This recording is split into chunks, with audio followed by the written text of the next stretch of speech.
King decía eso, que escribir es crear un mundo nuevo y eso te abre como un montón de posibilidades. Y después había otro autor, Robin Wood, que es el autor de Dago, de Mi novio y yo, Sí. que él decía que la fantasía nos hace libres, nos da libertad, que lo magnífico de la fantasía y de la imaginación es que nos mejora. Y a mí eso es lo que me gusta de la escritura, la libertad que te da. ¿Qué te gustaría que las personas sientan cuando lean tu libro? Mira, dos de los piropos, que para mí son los mejores piropos que se le puede decir a un escritor, es cuando viene el lector y te dice, te he leído y he recuperado las ganas de leer. Y el otro piropo es cuando te dicen, te he leído y me han dado ganas de escribir. Yo creo que esa es la mejor motivación que uno puede tener. Y fue lo que me pasó a mí cuando era chica y robaba libros de la biblioteca o robaba historietas de la biblioteca y había historias que yo decía, me encantaría escribir así y ya llegaba un punto que decía, me hubiese encantado haber escrito eso que estoy leyendo. Entonces, bueno, no se puede eso, ya está escrito, así que no queda otra cosa que inventar algo nuevo. Eso me gusta mucho. ¿Qué te interesa transmitir cuando escribís y por qué nadie quiere ser Beth? Yo no creo que escriba cuentos que tengan como la intención de transmitir una enseñanza o de cargar con una moraleja, digamos, no son cuentos que pretendan enseñar nada.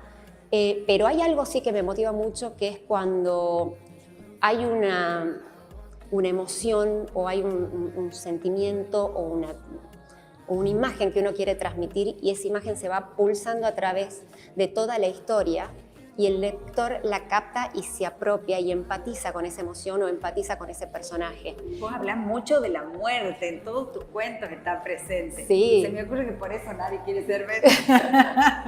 ¿O no? Bueno, nadie quiere ser Beth. Pobrecita Beth es la hermana que muere en Mujercitas y hay uno de los cuentos de donde sale el título, pero en realidad es un título que atraviesa toda la historia, sí, a todas las historias de cada uno de los cuentos, porque todos los personajes se encuentran frente a la muerte con esa negación o con ese rechazo de decir, yo no quiero ser Beth, yo no quiero morir, yo no quiero ser el personaje que abandona el cuento a la mitad de la historia, yo quiero quedarme hasta el final y yo quiero completar la historia. Y bueno, y los personajes son siempre con un toque de humor, siempre con una vuelta de tuerca, por ahí no en todos los cuentos, pero sí el humor aparece y desaparece, es como que cuando no se lo espera, bueno, ahí está. Pero ese es el tema que acucia a todos los personajes a lo largo del libro. Bueno, el libro es como vos porque es ocurrente, divertido, es alegre, te hace pensar, me encantó leerlo, Gracias. que te súper felicito.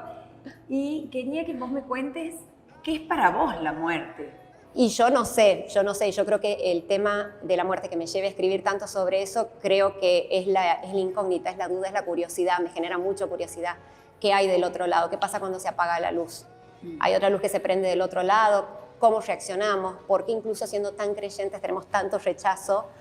O sea, cuando uno es creyente tiene igual ese rechazo a la muerte, le da miedo, le da inseguridad, le da pena, le da tristeza.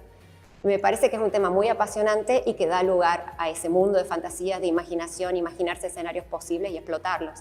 Bueno, Eugenia, tenés un talento enorme, están todos invitados a leer, nadie quiere ser Beth, si quieren pasar un momento agradable, divertirse y volver a leer, que es tan importante, agarrar, proponerse. Hay que enganchar la lectura de vuelta, empezar de a poquito, aunque sea hacer ese ejercicio, es una gimnasia, pero no hay vuelta atrás. No, nos nutre, nos hace bien, gracias. Y nadie quiere ser Beth. No, nadie.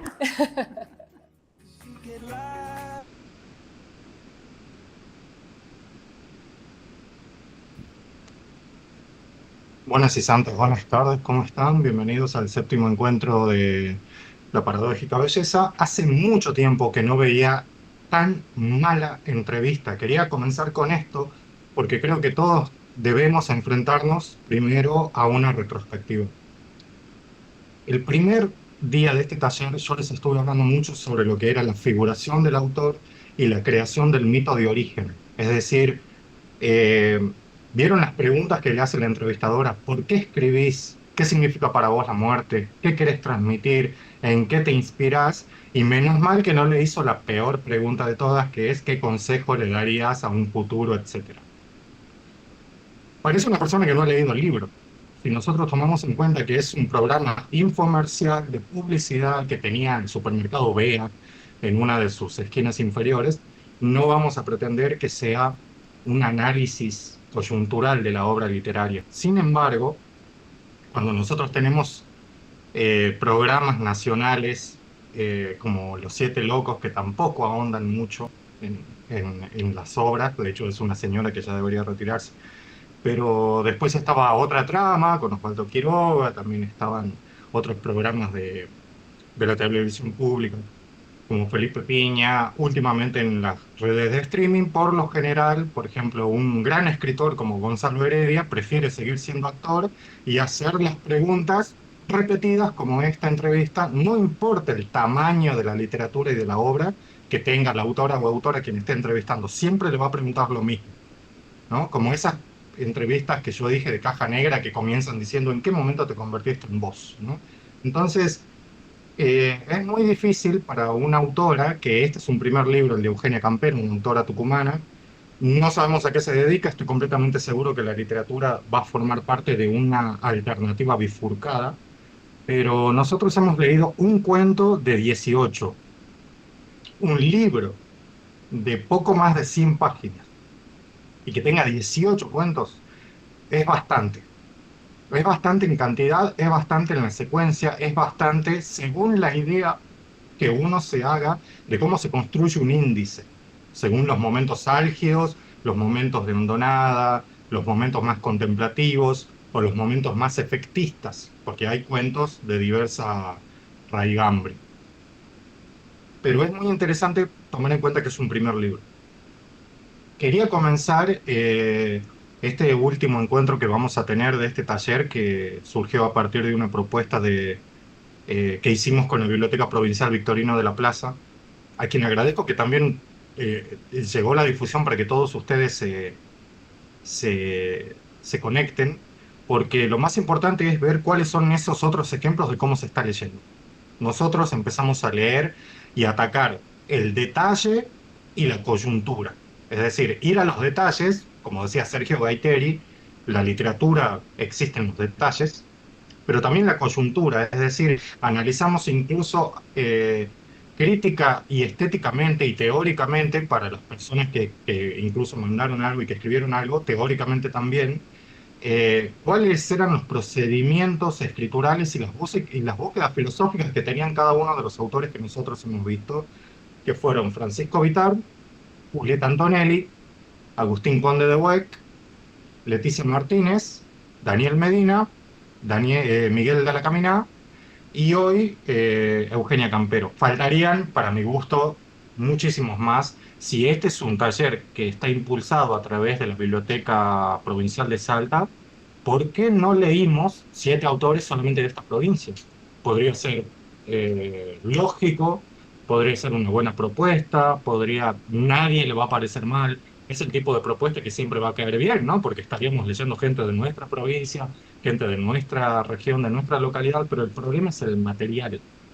Es porque ese material, que a veces está descatalogado, no está disponible para que nosotros podamos hacer una lectura directa y mucho menos poder dialogar en vivo con las personas. Con las personas, digo, las personas que están detrás de esa mitificación de autor, la persona que está detrás de esa figura de autor o de la figura que quiere decir yo soy autor. Me hace reír mucho un chiste de Dolina, ¿no? Que dice, burlándose de esta gran frase beckeriana, ¿no? Del poesía eres tú, ¿recuerdan, no? De Gustavo Adolfo Becker. A partir de ahí, del romanticismo de finales del siglo XVIII, surgió, sobre todo en América Latina y en los países hispanohablantes, las regiones hispanohablantes, esta idea de que el poeta o la persona que escribe está entregada a la magnificencia. O sea que si yo me enamoro de vos, nunca morirás, ¿viste? Sos inmortal. Porque un poeta te acaba de hacer texto, porque nosotros estamos dotados de la palabra. Sin embargo, cuando un entrevistador, vos sacás un libro, sacás 2, sacás 3, o no sacás ninguno, pero en el caso de que un entrevistador te pregunte ¿qué es para vos la muerte? Eh, va a inferir en una dimensión mucho más personal de la literaria. Juan Francisco Moretti, escritor y poeta performático. Poeta performático quiere decir la gente que lee en voz alta, que se dedica al slam de poesía, no tanto a la poesía impresa gráfica, sino más bien al circuito teatral de la poesía alternativa rioplatense de hoy en día. Juan Francisco Moretti dice, no hace falta escribir de vos, porque todo lo que escribas ya habla de vos. No importa de lo que trate tu obra, siempre hay algo que se va ahí a traducir. La palabra traducción es muy importante. Recordemos el texto de Luis Guzmán que leímos en este taller, que era el secreto de la traición, donde él habla de la traducción como una traición, ¿no? El traditore, traduttore, porque dice que todo aquello que se baja a la traducción en el ser del lenguaje corrompe la experiencia del sentido. Y nosotros estábamos hablando si es sentido o es experiencia, si es una idea o es la pura anécdota de lo que yo viví, si es la reversión de alguna lectura que yo hice, algo más filosófico, o es solamente la consignación en tiempo pasado del yo. Creo que es muy importante darnos cuenta de que todos los escritores que nosotros estuvimos leyendo en este ciclo, primero que nada, están como muy cercanos en su obra.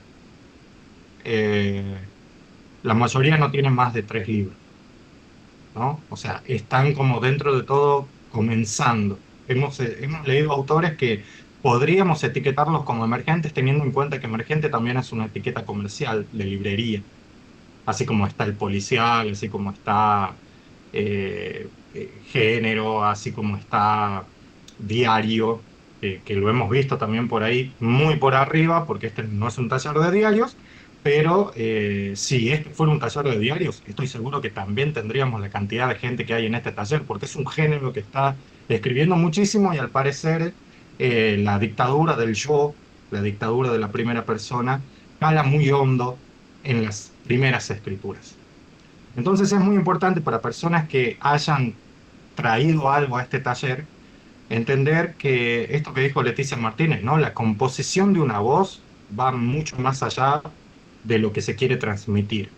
Siempre me da mucha gracia estos periodistas maleducados que te llaman a la hora de la siesta para preguntar qué opinás sobre la ley de propiedad intelectual 11723, que como decía César Aira, es un despropósito, porque si existe propiedad en este mundo, esa propiedad no va a ser intelectual.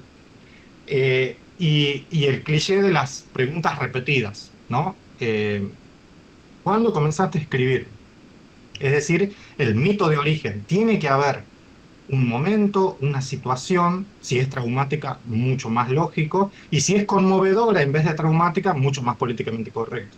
La segunda, que tiene que ver con la herencia o lo filial, que es si es que alguien escribía antes de vos, quién te leyó primero, gracias a quién se te fomentó tal cosa, en tu familia había artistas, etcétera. Y la tercera, que es la que yo les digo que es la peor, que es de acá al futuro y de acá de tu expectativa, ¿qué creerías para la obra de otro? ¿No? Vos que ya escribiste, vos que ya publicaste, ¿qué querés para el otro? Cuando en realidad tendríamos que preguntarnos qué queremos para nuestra propia obra. Y es muy importante tener en cuenta que hoy vamos a leer a una autora que tiene un solo libro. Como la mayoría de las personas que estamos aquí, quieran o no, de hecho yo soy muy fan de esconderme y de no opinar en talleres, pero seguramente todos hemos tenido algunas experiencias de escritura, desde el periodismo, desde el psicoanálisis, desde la literatura, o desde la poesía, en el caso de las personas que hacen poesía, o de la música, en el caso de personas que hacen música, que también hay acá. Todos hemos tenido lo que yo denomino producciones satelitales. Las producciones satelitales son aquellas que no se pueden seguir. Así como nosotros tuvimos un cuento de Miguel de la Caminá publicado en un libro, en una antología de otras provincias que no vamos a poder conseguir, a menos de que él decida que ese cuento esté en otro volumen de otro libro, la mayoría compartimos experiencias de haber participado en tal cosa, haber sido de tal grupo o haber participado en tal actividad o tal antología o publicación colectiva donde aparecen unas palabras. Bueno, siempre hay como el delgado de la producción y el grueso del libro nunca aparece. Entonces, la autora que vamos a leer hoy, que leímos para el día de hoy, Eugenia Campero, también es una biografía que llama la atención. Vamos a ver dos ejemplos. No les dije buenas tardes porque ya a esta altura, pero qué lindo que hoy somos más. La primera es de donde yo vivo, Tartagal, provincia de Salta. Es un segundo libro. Vamos a tomar en cuenta que con un segundo libro vos decís, bueno, la persona ya tuvo algo que decir, ya expuso más o menos cuál es su idea y ahora redobla, ¿no? Un segundo libro. Es un escritor de acá, de Tartagal. Yo les voy a leer la solapa. José Juárez Cabrera es profesor en letras por la Universidad Nacional de Salta, sede regional Tartagal. Se inició en la docencia universitaria en el área didáctica de la lengua y la literatura, diplomado y especialista en currículum y prácticas falta la tilde, escolares en contexto inflaxo. Es miembro del Centro de Investigaciones Socioeducativas del Norte Argentino. Participó en instancias, otra tilde que falta, participó en instancias de intercambio en España e Italia con el programa Gendercid, Género y Ciudadanía. Fue premiado con la distinción Jóvenes Escritores Santiagueños en el concurso literario Sachajoy año 1995. Coordinó la antología de leyendas híbridas locales Sigamos Contándonos, pagado por el grupo Escritores Argentinos, en el año 2014, y de 2 audiolibros, Sigamos Contándonos, que tiene el mismo título, y Narratanería 2016 y 2017, respectivamente. Dirigió el proyecto de extensión de la Universidad de Salta, Misiareta Iñé, la voz de los chicos en guaraní.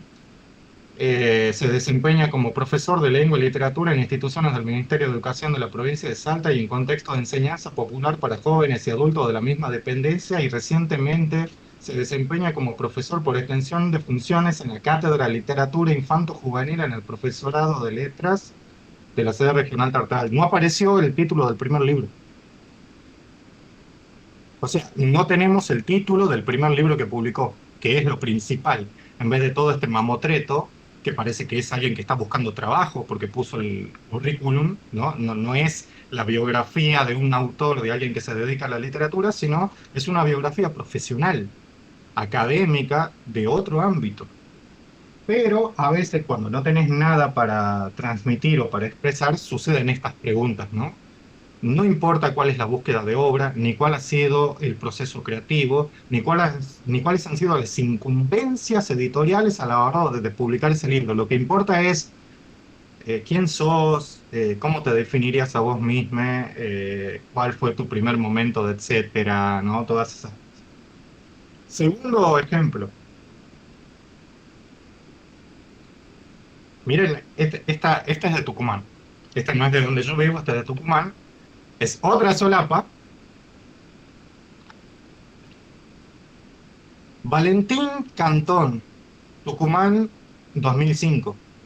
Poeta y estudiante de psicología de la Universidad Nacional de Tucumán. Barcos que regresan al bosque es su primer libro. Corto. Ya está. Podría haber puesto las materias que aprobó, podría haber puesto los seminarios en los que estuvo, podría haber puesto que este libro surge como trabajo de un taller que hizo con el poeta Pablo Romero, que es muy importante para apadrinar a un autor. Ni siquiera puso eso, ¿no? Que es algo que todo el mundo hace, buscar firmas para un libro propio, buscar firmas ajenas para un libro propio, que es parecido a cantar con cuerdas vocales ajenas utilizando tu propio registro. Entonces hay acá un cambio de figuración. Primero, que la obra quede por delante. Y en segundo lugar, que esa obra nos pueda llegar a nosotros para que nosotros hagamos lo que estamos haciendo aquí. Para eso se necesitan espacios. Y esos espacios casi siempre son bastante de poca especulación. Nosotros tenemos la suerte de que una gran institución de muchísimos años como la Biblioteca Victorino de la Plaza esté interesada en que una persona que vive en el departamento de San Martín, como yo, pueda estar hablando con ustedes sobre diversos libros que también tratan de desafiar al canon local. Y una manera de desafiar es aprender a leer algo que nosotros no hicimos acá y que estaría buenísimo porque algunos los tienen, que son las novelas completas. Yo mencioné el caso de Mariano pasándome novelas a mí, que luego yo les pasé a ustedes, ¿no? Y novelas completas de Pablo Farré que nosotros hemos estado viendo en este taller ahí como por abajo de la literatura asignada, de la tarea de leer tal o cual cosa, hay mucha literatura que surgió por debajo. Hay otro espacio muy bueno que es para leer novelas completas. Para las personas que viven en Salta Capital me gustaría que lo podamos escuchar porque es muy interesante. Si está Emma, quisiera presentarla para que nos comparta su proyecto en el lugar donde ella trabaja, que es un espacio físico que ella lleva adelante, un centro cultural que se nombra La Figura de la Ninfa, en la ciudad de Salta, y allí va a haber un taller de lectura de literatura argentina planeado en 4 etapas, porque son 4 estaciones las del año, y novelas completas, para leer novelas completas. Emma, si estás ahí, me gustaría que nos comentes un poco, por si acaso alguien que vive en Salta se quiere sumar. Si yo viviera ahí, me sumaría. Así que, porque está muy bueno poder leer novelas completas. Si está después conectada a Violeta Paputzakis, que ella ya lleva años leyendo una novela por mes con un grupo de jóvenes y personas de su club de lectura, que es un libro por mes. Pero en este caso, el taller de Emma, que está coordinado por ella, es una curaduría y una selección de un conjunto de novelas argentinas que estaría bueno poder prestarles atención. Eh, no sé si Ahí está por les aquí. comento. Sí, sí, ahí voy. Hola Emma, gracias.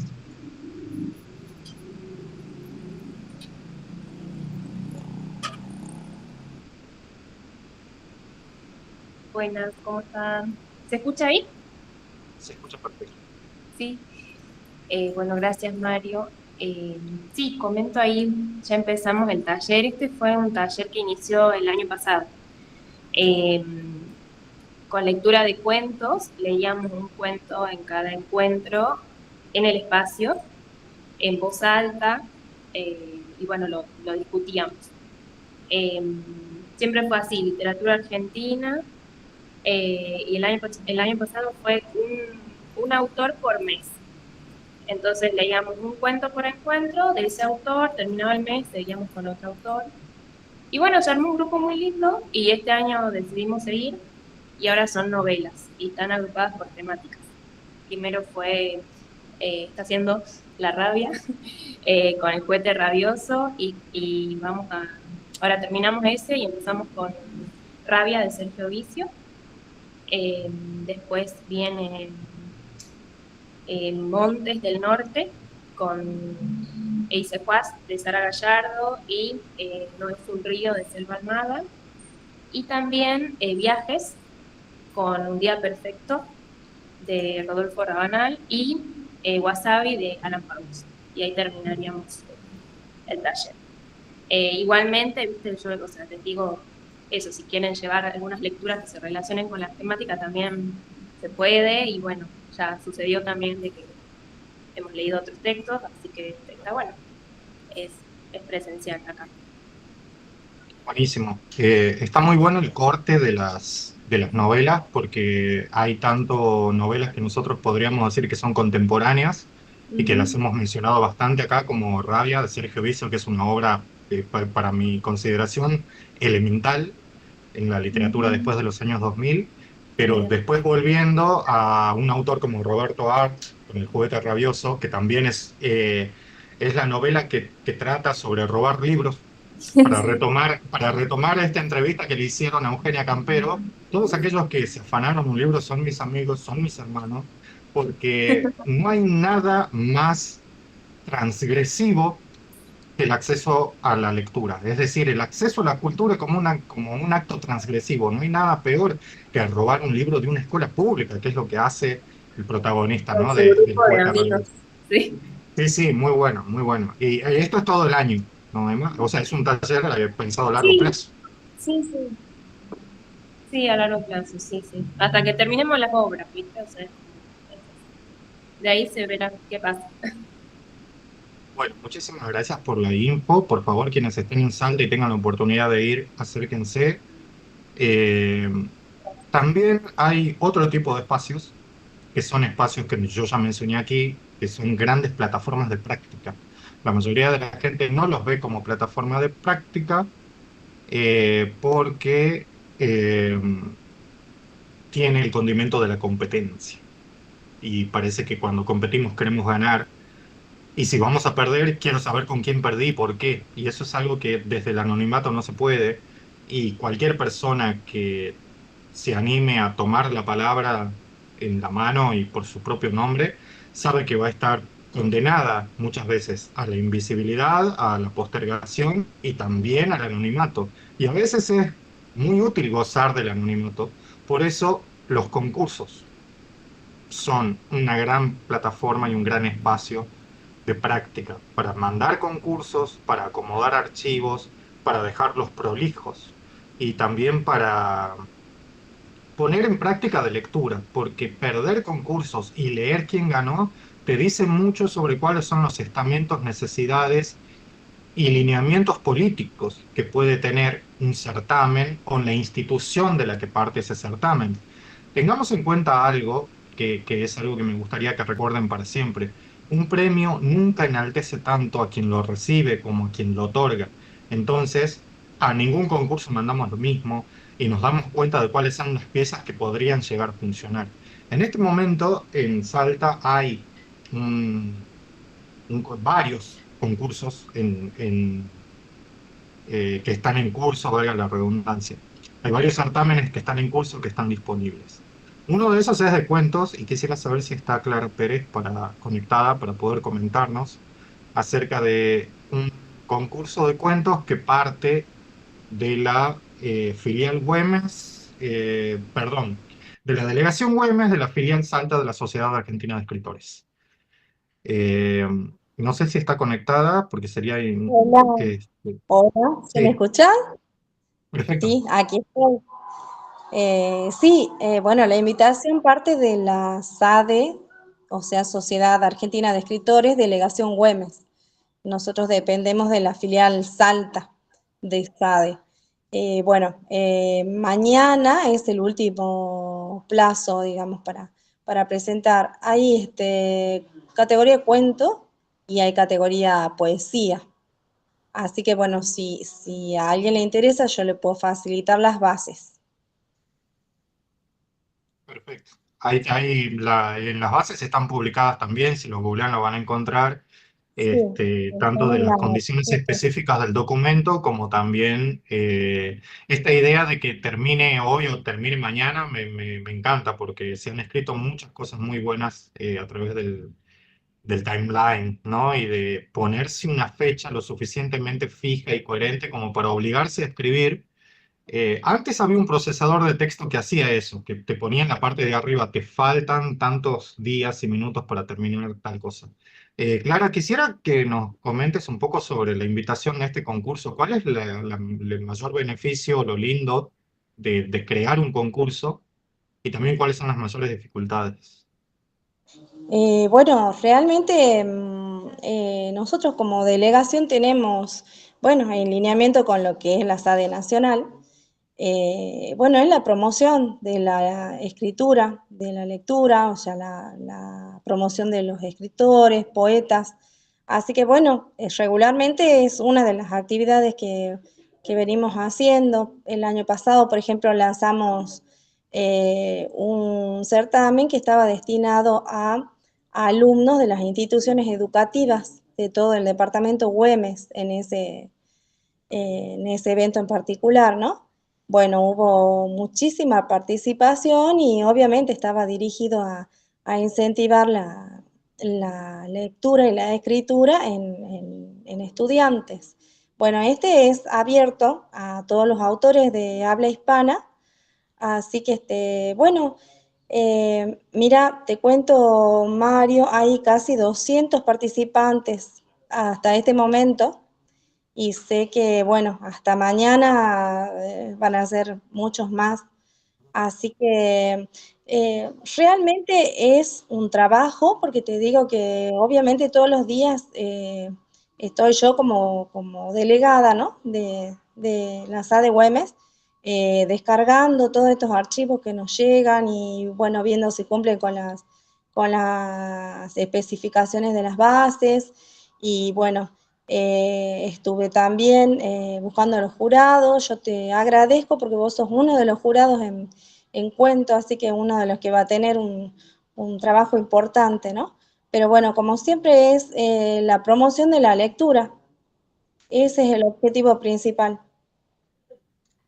Muchas gracias por la información, por tus palabras y bueno, por la invitación también. Bueno, ahí lo tienen a la información, después obviamente lo vamos a recapitular todo en un mail que yo, sí, después yo lo voy a pasar, eso quería decir Nora, muchas gracias. Yo les voy a pasar un mail a todos con toda la información de lo que vimos hoy, así como una especie de newsletter. Che, hay algo que siempre sucede, y lo voy a decir como editor, cuando uno se dedica a editar textos, muchas veces posterga los propios. Cuando vos estás acostumbrado a leer a los demás, corregir a los demás, señalar y hacer, por ejemplo, un trabajo de jurado, yo he tenido la oportunidad varias veces y siempre creo que ha sido una gran tarea muy aliciente y muy energética también. Algunas de sus etapas son aburridas porque son burocráticas, pero por lo general leer en crudo personas que uno sabe que tienen algo por ahí guardado es muy bueno. Y a veces pasa que los editores, los delegados, en este caso Clara, bueno, es delegada de una, de Güemes, nombre de la filial Salta, de una sociedad que tiene más de 100 años, ¿no? O sea, fundada por Leopoldo Lugones. En la mayoría de los casos pueden hacer cosas internas, pero esto es para todos y es muy bueno que sea abierto y plural. Sin embargo, el terreno de la especulación, yo le dije, es bajo y a veces siempre terminamos recayendo en los mismos nombres. Es algo que sucede a veces en los concursos literarios cuando nos damos cuenta, a veces hago mea culpa, de que entre los ganadores o mencionados siempre aparecen los mismos nombres y eso también va a tener que ver con un posicionamiento de lectura a la hora de enfrentarnos a esos textos, no personas, como pasó en la entrevista que vimos de Eugenia Campero al principio. Los editores a veces escriben. Damián Tabarovsky habla mucho acerca del oficio del editor argentino después del 2001. Siempre empezó a haber un editor barra poeta, editor barra traductor, que hay muchos, editor barra docente, que son la raza que hay más, pero el editor de libros, muchas veces quedó desdibujado. Ahora solamente lo tenemos como en las editoriales muy grandes, muy monopólicas, de más alta rotación en donde tenemos el editor de textos, ¿no? El editor que crea un catálogo, el curador de un catálogo, de un ecosistema, que no es también un escritor más del catálogo porque es amigo del otro poeta, o un editor músico, o un editor diseñador gráfico, ¿no? Que también se da bastante. Eh, en este taller también hubo editores y a mí lo que me gusta de conocer editores, además de su trabajo, cuando vos ves un catálogo y una línea de libros, vos decís, bueno, este es de la editorial de tal persona, vos ves que ahí está su sello, ahí está su escritura. Pero es otra cosa leerlo en la escritura como tal, en el texto como tal. Quisiera agradecerle mucho a Brian que se conectó a este taller desde el principio. Brian Hawk es de Las Breñas, provincia del Chaco. Ha sido editor de Funga, un sello chaco-santiagueño. Ahora es editor de Rama Raíz, que también, además de hacer libros, es docente de biología, por lo cual su trabajo como editor tiene mucho que ver con trabajar con materiales reutilizables, con conciencia ecológica y a veces biodegradables, como por ejemplo la producción de cuero sintético en base a café, cáscara de naranja, yerba, haciendo anotadores, agendas y material así gráfico, pero también con una colección que no tiene nada que ver con los libros, sino con fanzines. O sea, la diferencia de establecer el cuento como punto límite me parece muy bueno porque los libros son caros y a veces en las ferias del libro está bueno que haya otras alternativas, ¿no? De cosas más chiquitas, cosas que son medio de colección. No sé si está Brian ahí conectado, porque él mandó un cuento que se titula El Silbido. justo como se dio, no sé qué tan posible es que en un taller aparezcan dos cuentos que se tienen de la misma manera, porque el cuento, había un cuento de Mariel Gómez que nos va a leer también hoy, pero no ese que también se titulaba El Silbido. Así que, Brian, estaría buenísimo poder escucharte en este último día. Bueno, hola Mario, hola a todos. Sí, fueron unos días bastante movidos y me hubiese gustado leer antes, pero bueno, no tuve tiempo. Y sobre el nombre del cuento, bueno, fue cambiando. Ahora tengo pensado ponerle otro. Eh, la observación de Mario eh, vino bien. Así que bueno, le voy a leer el cuento. ¿Quieres que lo lea ahora, Mario? Sí, claro, vamos nomás. Ok, dale. El calor se hacía insoportable y el constante canto de los coyullos parecía intensificar aún más la sensación térmica. Todo ardía. Los techos de chapa crujían por la dilatación. Los vehículos eran hornos con ruedas y la luz no volvía desde el mediodía. El único refugio era evitar entrar a casa. Olga Barro volvía del vivero pedaleando despacio, buscando la sombra de los algarrobos. Eligió las calles arboladas, aunque eso implicara cruzar baches y vías sin frenar.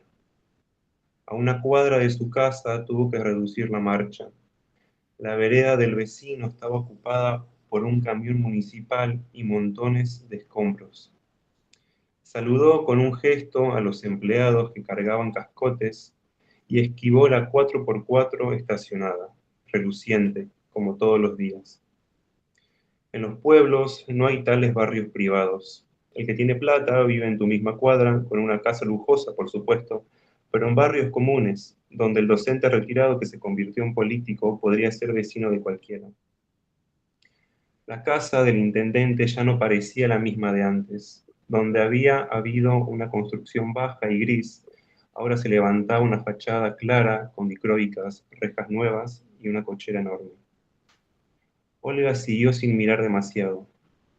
Llegó su kiosco, dejó la bicicleta apoyada en el muro y entró.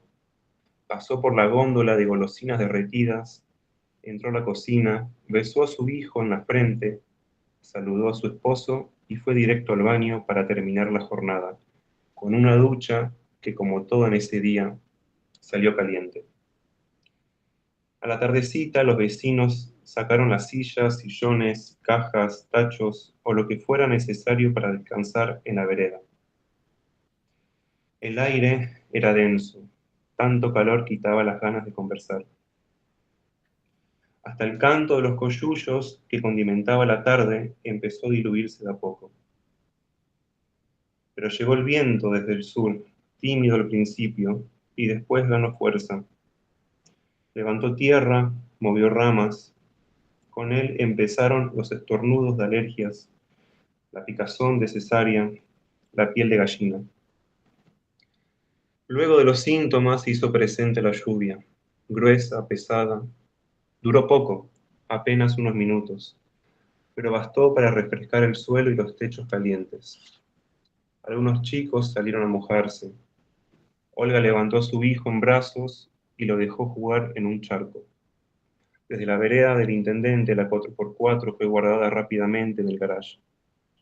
El viento no se fue con la lluvia, al contrario, volvió más fuerte. Las ráfagas empezaron a golpear las casas como si probaran su resistencia. Volaron desde bolsas hasta medianeras. Árboles golpearon varios vehículos. Los gritos del vecindario se perdían entre el ruido del vendaval, que no dejaba escuchar nada más. El caos y la desesperación colisionaron esa noche. Temprano por la mañana los vecinos se reunieron en la escuela del centro. Algunos fueron llevados al hospital. En esa parte del pueblo muchas casas quedaron dañadas, otras directamente destruidas. La única vivienda intacta del barrio era la del intendente. También seguían en pie los pocos algarrobos centenarios. El intendente ordenó retirar los árboles caídos y a la tarde amplió la orden, que sacaran todos, incluso los que seguían firmes. Las raíces levantan las veredas, dijo. Esa tarde, Olga volvió al barrio con la camioneta municipal. Tenía que buscar mercadería de su kiosco y algunos medicamentos olvidados. Luego de recuperar el botiquín y algo de alimento, subió al vehículo, desde donde pudo ver al intendente salir de su casa dirigiéndose a la 4x4 acompañado de sus dos perros. Los animales se detuvieron, olfatearon el aire, aullaron y salieron corriendo hacia el camino de los sembrados. El intendente giró para seguirlos y se quedó estático. La fachada de su mansión había cambiado de color. Los coyullos, desde la terraza hasta la entrada del garage, lo cubrían todo. La casa parecía un monstruo, con una piel escamosa. Cada superficie vibraba, creando un canto uniforme y profundo. El intendente dio un paso delante y sintió un jugoso crujido bajo su pie. Un escalofrío le subió desde las piernas hasta la nuca.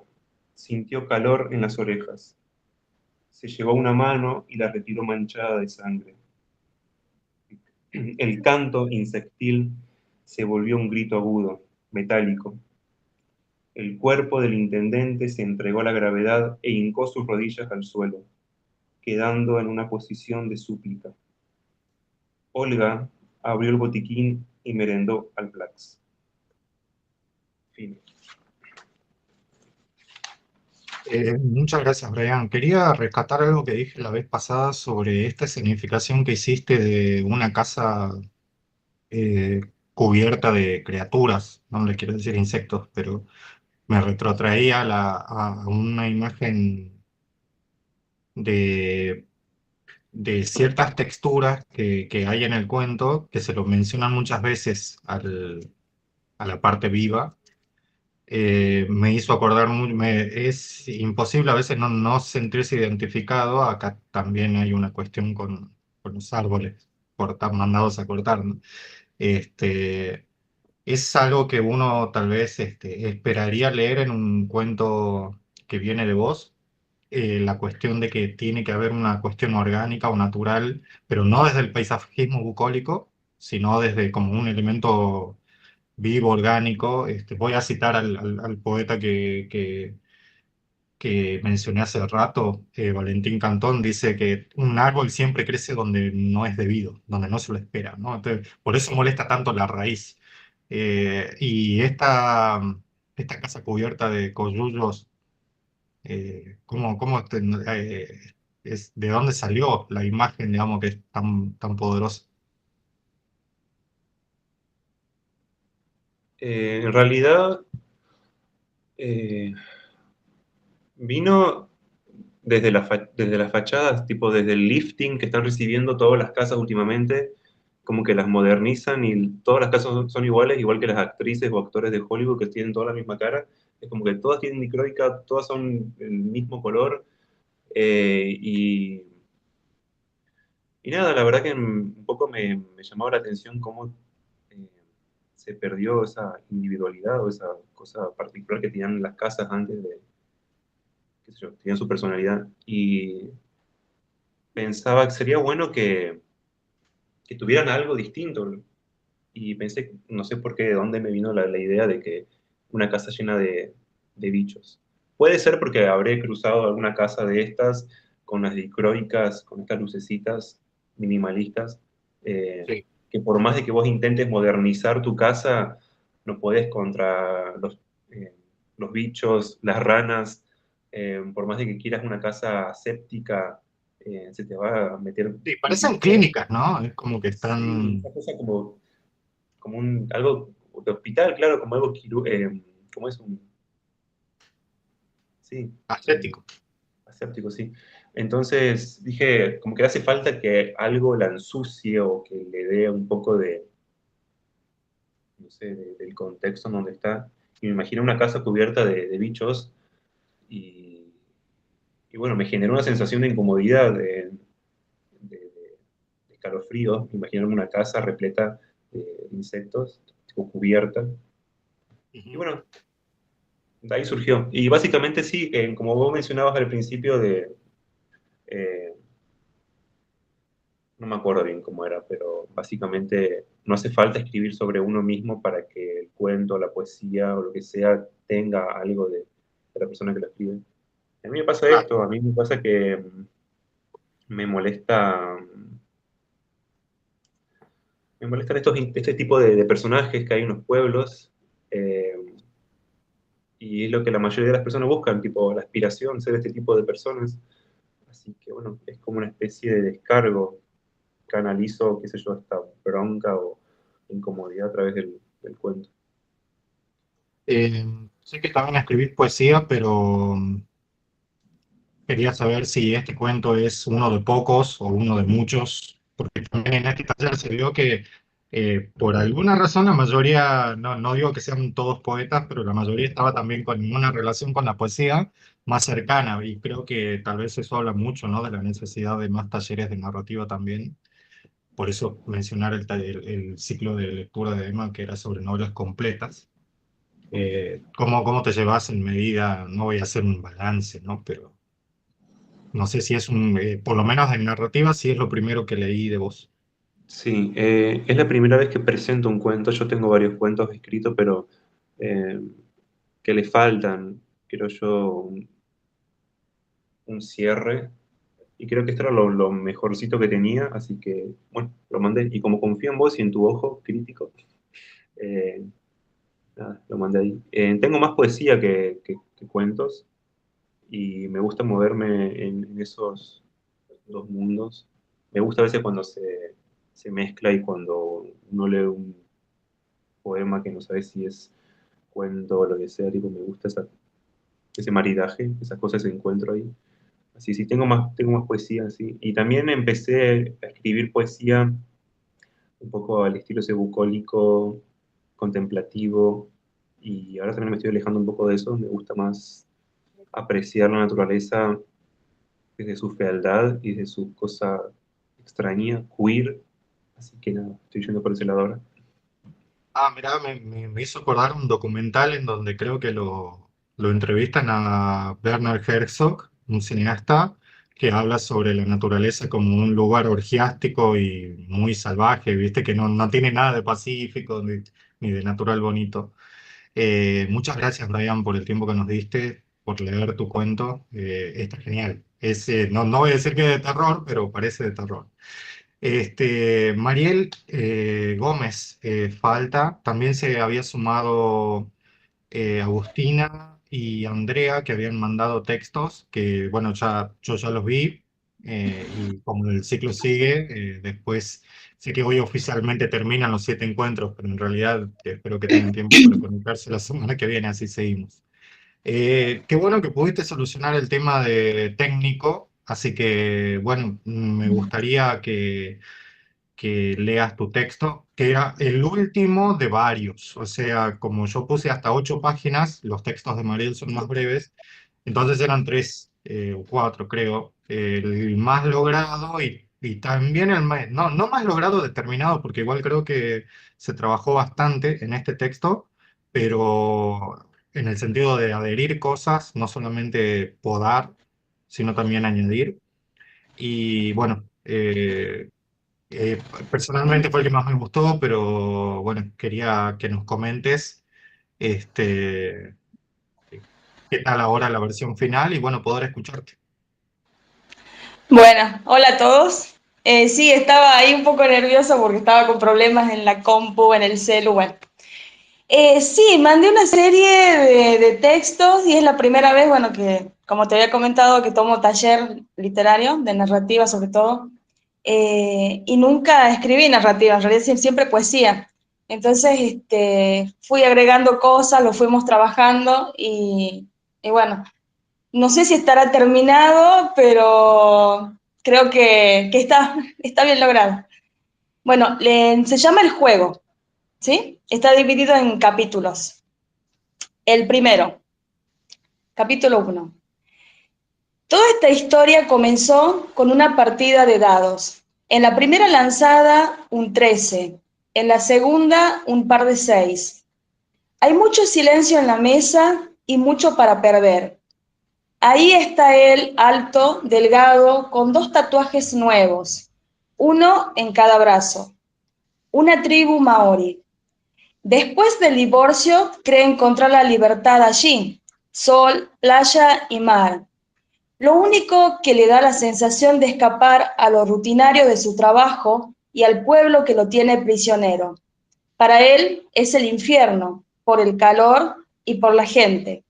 Allí está, en esa mesa, jugando a ser apostador, pero se pierde por ratos en pensamientos. Cree que la vida debía darle más, la patria más. A él, hijo de un excombatiente afectado y violento, que hizo lo que pudo. Hoy un tatuaje le devuelve un poco de esa aparente sensación de liberación. 2. La mesa sigue su ronda. Él ya se aburrió, pero no puede salir hasta que termine el juego. Divaga con un vaso de Fernet puro mientras espera y recuerda haber leído algo sobre un microondas inverso. Piensa si así estamos todos en este microuniverso. 3. Por fin sale afuera y mira una nube. Sonríe porque se le ocurre pensar que estamos colgados, patas para arriba, como ese dibujo que tenía ojo en los pies. Usa esa mueca que lo caracteriza, sabe que tiene una linda sonrisa, una madura. Acompaña el gesto con la mano, pasándose por el cabello, pura pose, resabios del joven que fue. Ese dibujo lo encontró mientras botaba la basura entre papeles acumulados en los dormitorios de los chicos, de una vida que ya no es. Piensa en su tribu. Hoy se ha vuelto un cacique solitario. Fíjate, correte un poco, ese cachi te puede morder, le dijo Patricio a Lauti de 4 años. Tiró de su mano mientras caminaban por la vereda. Mira, papi, gritó Lauti, se soltó de la mano y salió corriendo hacia la vidriera del negocio. Se le escapaba cada vez que hacía saltos cortos y queriendo atravesar con sus deditos el vidrio. ¿Qué cosa? Le preguntó frunciendo las cejas y se pasó la mano por el pelo mientras miraba su reflejo en la vidriera. Una especie de atrapasueños de color blanco y pluma celeste con espejitos colgaba llamando la atención. Era grande y ocupaba el centro de la vidriera. Ya vengo, entro y le pregunto si recibe tarjeta, dijo Paola, que los había estado esperando en la vereda. No, sin terminar la frase, dijo Patricio para sí, y mirando a Paola le preguntó, ¿qué tiene oro? Hola, los saludó la novia de Chacho. Se detuvo y tocó la cabeza de Lauti, doblándose apenas las rodillas y se inclinó un poco. ¡Qué bonito! ¡Qué grande está! ¿Querés? Le ofreció a Lauti su botellita con coca. Respondió Lauti con un buen sorbo, y luego miró contento a Patricio. Decile a Chacho que vamos al río. Mirá, vengo a comprar una conservadora, que me mande mensaje. Esperemos a fin de mes, seguro que va a bajar el precio. ¿Quién va a gastar en eso? Agarrándola del brazo, Patricio intentaba convencer a Paola. No, amigo, ni en pedo, andá. Patricio se quejaba en voz alta del precio y haciendo gestos con la mano para atrás, se alejaba de la vidriera. Cuando estemos en el río voy a buscar una rama que la pueda doblar, la secamos y le colgamos unas cuantas cagaditas. Intentaba sonar gracioso. Por último, mirando a Paola, le dijo, cuando lleguemos a la casa, alistá las chinas. 4. Al día siguiente se repite el ritual, el encuentro con amigos y otra vez la ronda en la mesa. Hoy no estaban adentro, hacía demasiado calor. La comunión del hijo de un compañero es el pretexto ideal para estar pulcros y puntuales. El quincho, con el ruido de chicos que juegan, le da un marco colorido. La pileta a estrenar es la joya del verano. Ropa liviana, muchas risas como gotas de sudor. Los abanicos se pavonean como pavos reales. El fernet también es un ritual casi litúrgico en la partida. 5. Un golpe en la mesa lo enfoca nuevamente en el juego. No, boludo, otra vez la cagaste, grita Chacho, tapándose la cara con una mano. Hace rato que no gana nada. La suerte se ha tomado un descanso. Piensa resignado rascándose la cabeza. Con el vaso de Fernet todavía hasta la mitad, mira a Chacho, que todavía estaba sentado a un costado. Hace un trago y le dice: ¿vos qué pensás? ¿Todo es azar o hay una lógica en cada tirada? Le da otro trago al Fernet y deja el vaso con una sola delgada línea de color oscuro en el fondo. Se pasa la mano por el pelo. ¿Qué sé yo? No soy de pensar tanto en esas cagadas como vos. Pero bueno, a veces no es la lógica ni la suerte, sino el compañero que te tirás. Vos sos más pelotudo a veces, no se te cae una. A ver si te avivas y por fin la ponés. Todos rieron y Patricio se levantó y estiró como los gatos su cuerpo. Era evidente que su pierna ya no entendía sus señas ni nada del juego. Ya no le servía. Mira a la gente y a los niños. Piensa en su hijo que no ve hace un tiempo.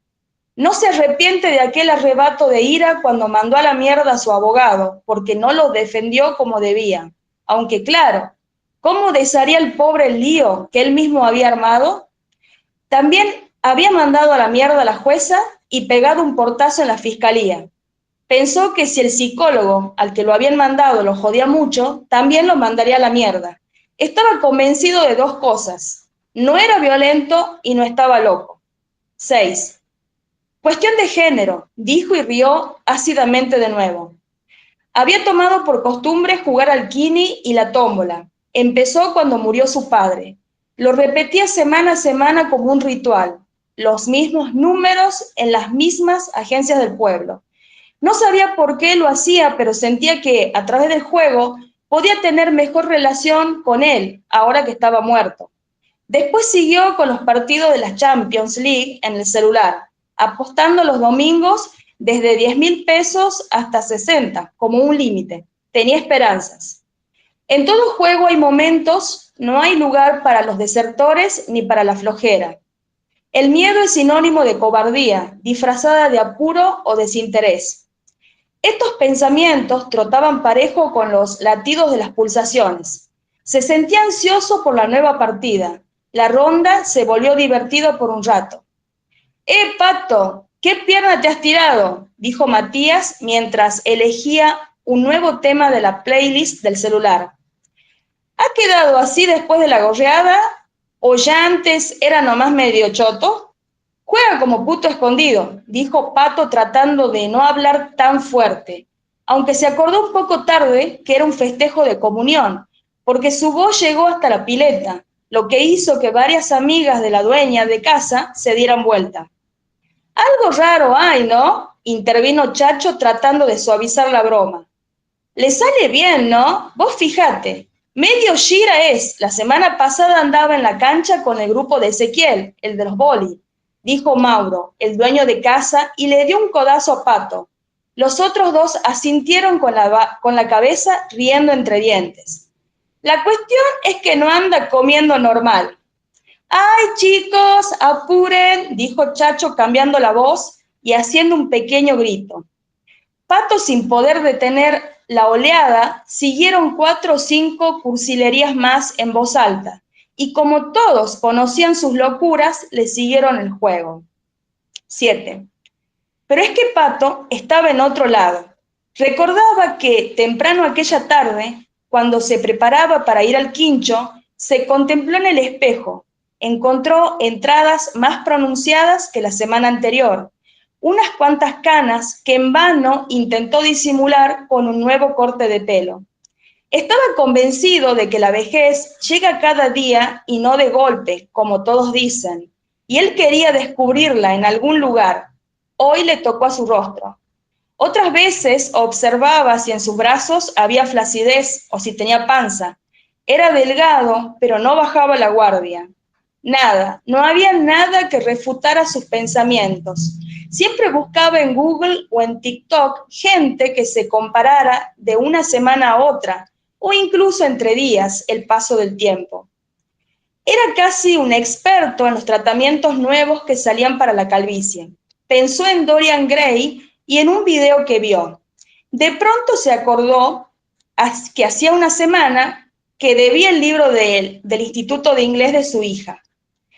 Pensó que ganaría la apuesta del Barcelona. Mientras se afeitaba la barba, escudriñaba el pliegue que se formaba al costado de las comisuras de la boca. Le hubiera gustado tener más pelo, en la cara como en su pecho. Era un poco lampiño para su gusto. No solo le preocupaba su edad, sino que su hombría dependía de algo más que su voluntad. A principio del mes, enfrentó su realidad en la intimidad. El deseo no era compensado por la erección de su amigo, como solía llamar a su miembro. Empezaba a sentir que perdía esa batalla. Sus pensamientos eran como un vaivén de un tobogán, sincronizados pero inestables. Mientras planchaba su bermuda blanca de gabardina, recordó la escena.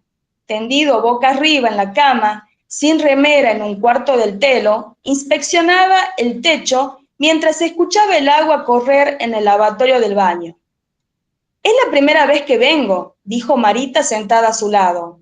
«Ah», dijo, pero pensó que la zorrita le mentía. «Parece que están remodelando, no tiene tele para poner música.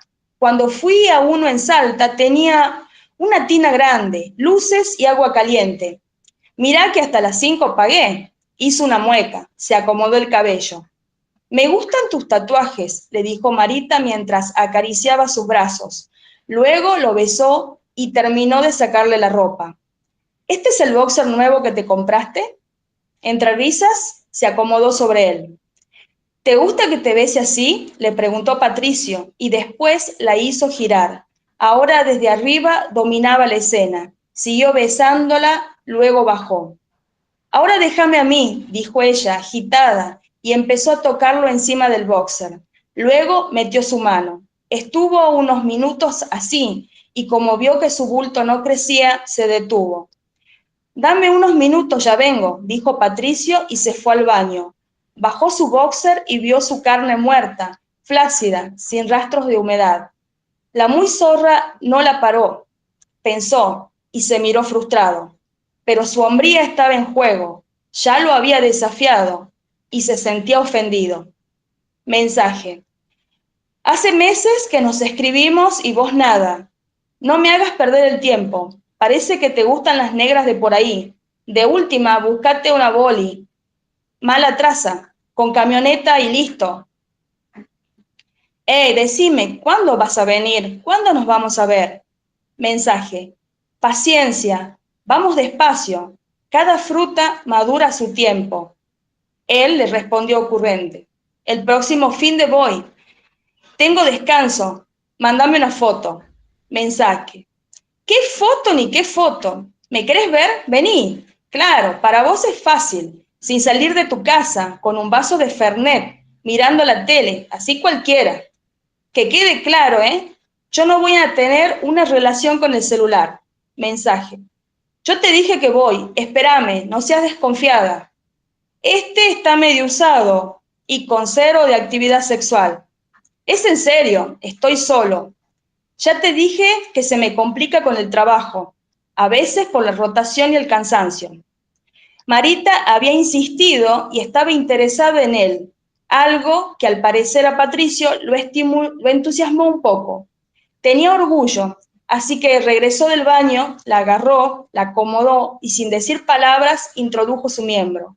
1, 2, 3 golpes. Se pasó la mano por el pelo y por fin terminó. Se acostó a su lado y se tapó con la sábana. No hacía frío ni calor. Los dos quedaron en silencio. «Bien, Parece que no has perdido tu toque», dijo Marita, pero Patricio no le creyó. «Dame un beso», le pidió mientras rodeaba su cuello con su brazo. Había quedado un poco confundida. No paraba de pensar qué hacía ahí. Ella sintió la energía que salía de su cuerpo. Si no era amor, ¿qué era? Le dio un beso, pero Patricio miraba el techo, sus brazos tendidos a un costado, no la abrazaban. «Soy así, un poco frío», le dijo. «Ah», respondió Marita. Tenían que esperar hasta las 5. Era temprano, así que terminó de vestirse tranquilo. Un chiste ocurrente apareció y se colgó del último pensamiento como vagón de tren. Adrenalina es comprar colágeno y ver si hizo efecto en las patas de gallo. Ríe solo a carcajadas mientras piensa en su condenado humor. Se ocupa un rato más, sacude el polvo que se había sentado en sus zapatillas nuevas. El polvo se disipa en el aire como los zancudos que se van cuando los batimos a chirlos. Sale hasta el comedor y se detiene. Vuelve sobre sus pasos y mira en silencio el dormitorio.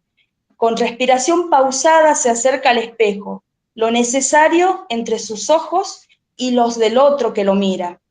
Pato forzó una mueca, estiró su cuello y por fin encastró su rostro en el cubo mágico de su reflejo. Apure, hombre, no tiene 18, le soltó el del espejo. Mierda, vos, ¿cuándo no rompiéndome las pelotas como la mami? ¡Qué manera de joder!, gritó. Pero te cuidaba, culiao, ya te olvidaste, le preguntó con una lasciva que le picaba en la cara.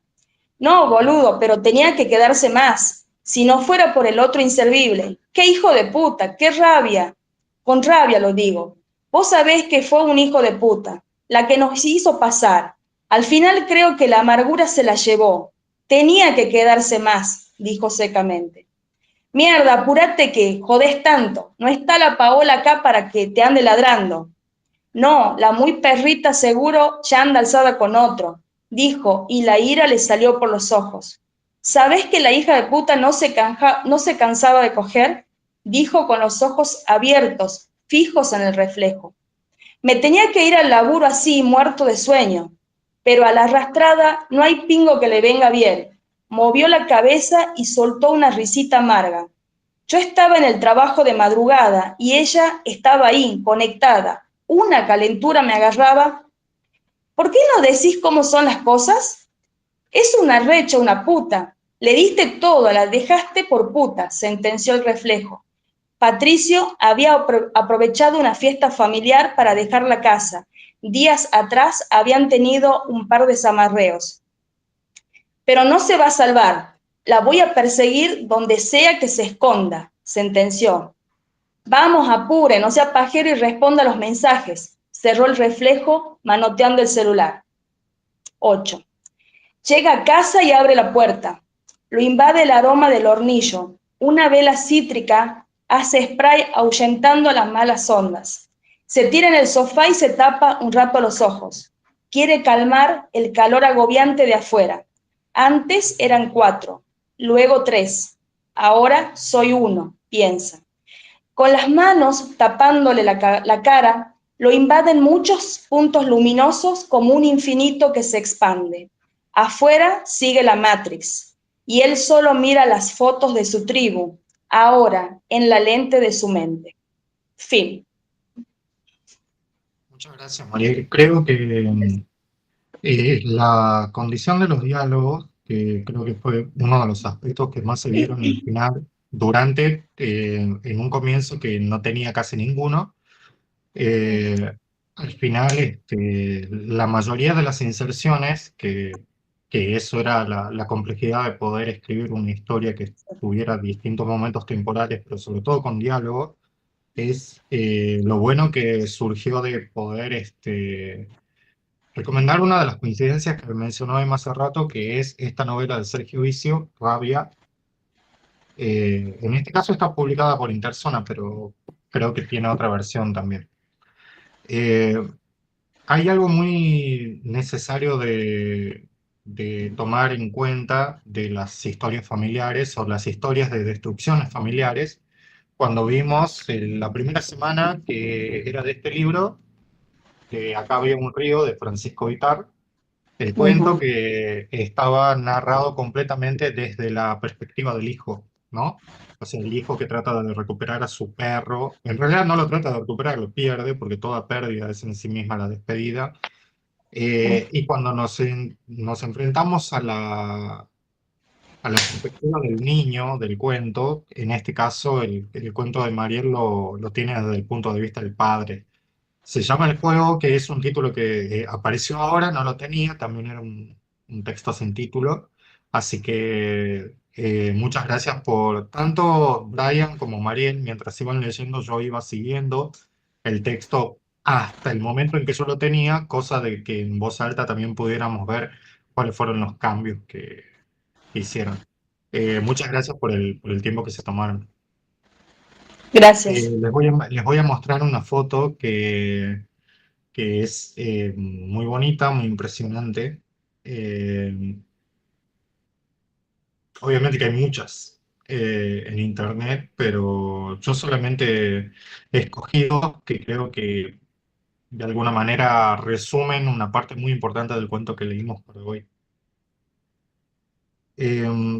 Algo muy interesante con tomar de la realidad, no voy a decir hechos históricos o datos históricos, porque eso sería una pura estadística, sino más bien la simbología de ciertos lugares. Tiene como consecuencia no solamente la rápida identificación, que eso sería un efectismo, ¿no? Narrar lo que sucede siempre en todos los lugares conocidos para que de esa manera el lector ya se acomode y por una convención social muy parecida a la que funciona en territorios teatrales de lo histriónico, el lector ya automáticamente aprueba la lectura porque está situado en el lugar conocido como tal, que es algo de lo que el costumbrismo también se ha encargado, ¿no? De narrar las plazas de todos los pueblos, narrar las escuelas primarias de las infancias de todos, narrar, qué sé yo, la querencia folclórica de lugares, etcétera. Sin embargo, es muy diferente cuando vemos el no hecho, ¿no? Cuando vemos los despojos de un pasado al que no se puede hacer alusión a través de la nostalgia, sino más bien de la pura narrativa de autodestrucción. Y como siempre sucede, sucede a dos voces. Esa es la característica que yo creo que la mayoría de los cuentos que llegaron a este taller tenían una cierta connotación automática de la realidad y sobre todo de la realidad inmediata, excepto dos ejemplos que yo mencioné que eran muy históricos, el de Juan González y Jorge Acevedo, que tenían que ver con haciendo una alusión, como tomando de excusa, ¿no? Para sus cuentos, una alusión al terreno colonial del de Pizarro, ¿no? De la época de Pizarro. Pero es una alusión, era solamente como mencionar una época y contextualizar el hecho que tenía que ver en el cuento por otra parte.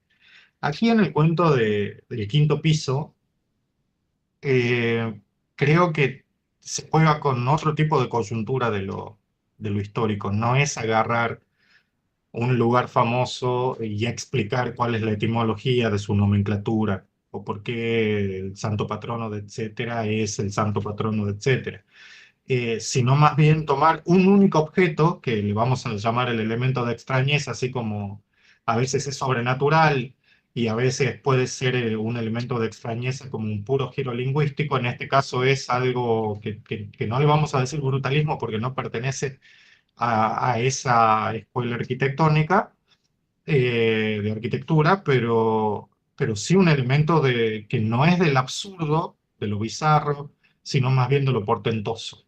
Es el elemento del horror reír, que a veces juega a ser gigantesco y a veces también juega a ser microscópico. En este caso vamos a hablar del hiperrealismo. Yo me acuerdo mucho de las obras de un artista australiano, pero que creo que está nacionalizado canadiense, que se llama Ron Mueck, que hace obras de arte impresionantemente gigantescas, pero de cosas que deberían ser pequeñas, como por ejemplo un bebé de un par de kilos, que es del tamaño de toda una habitación y muy real, y es algo que genera una gran perturbación. Ahora, si eso lo ponemos en territorios del pasado y desde el desconocimiento, hace rato hablé mucho de la perspectiva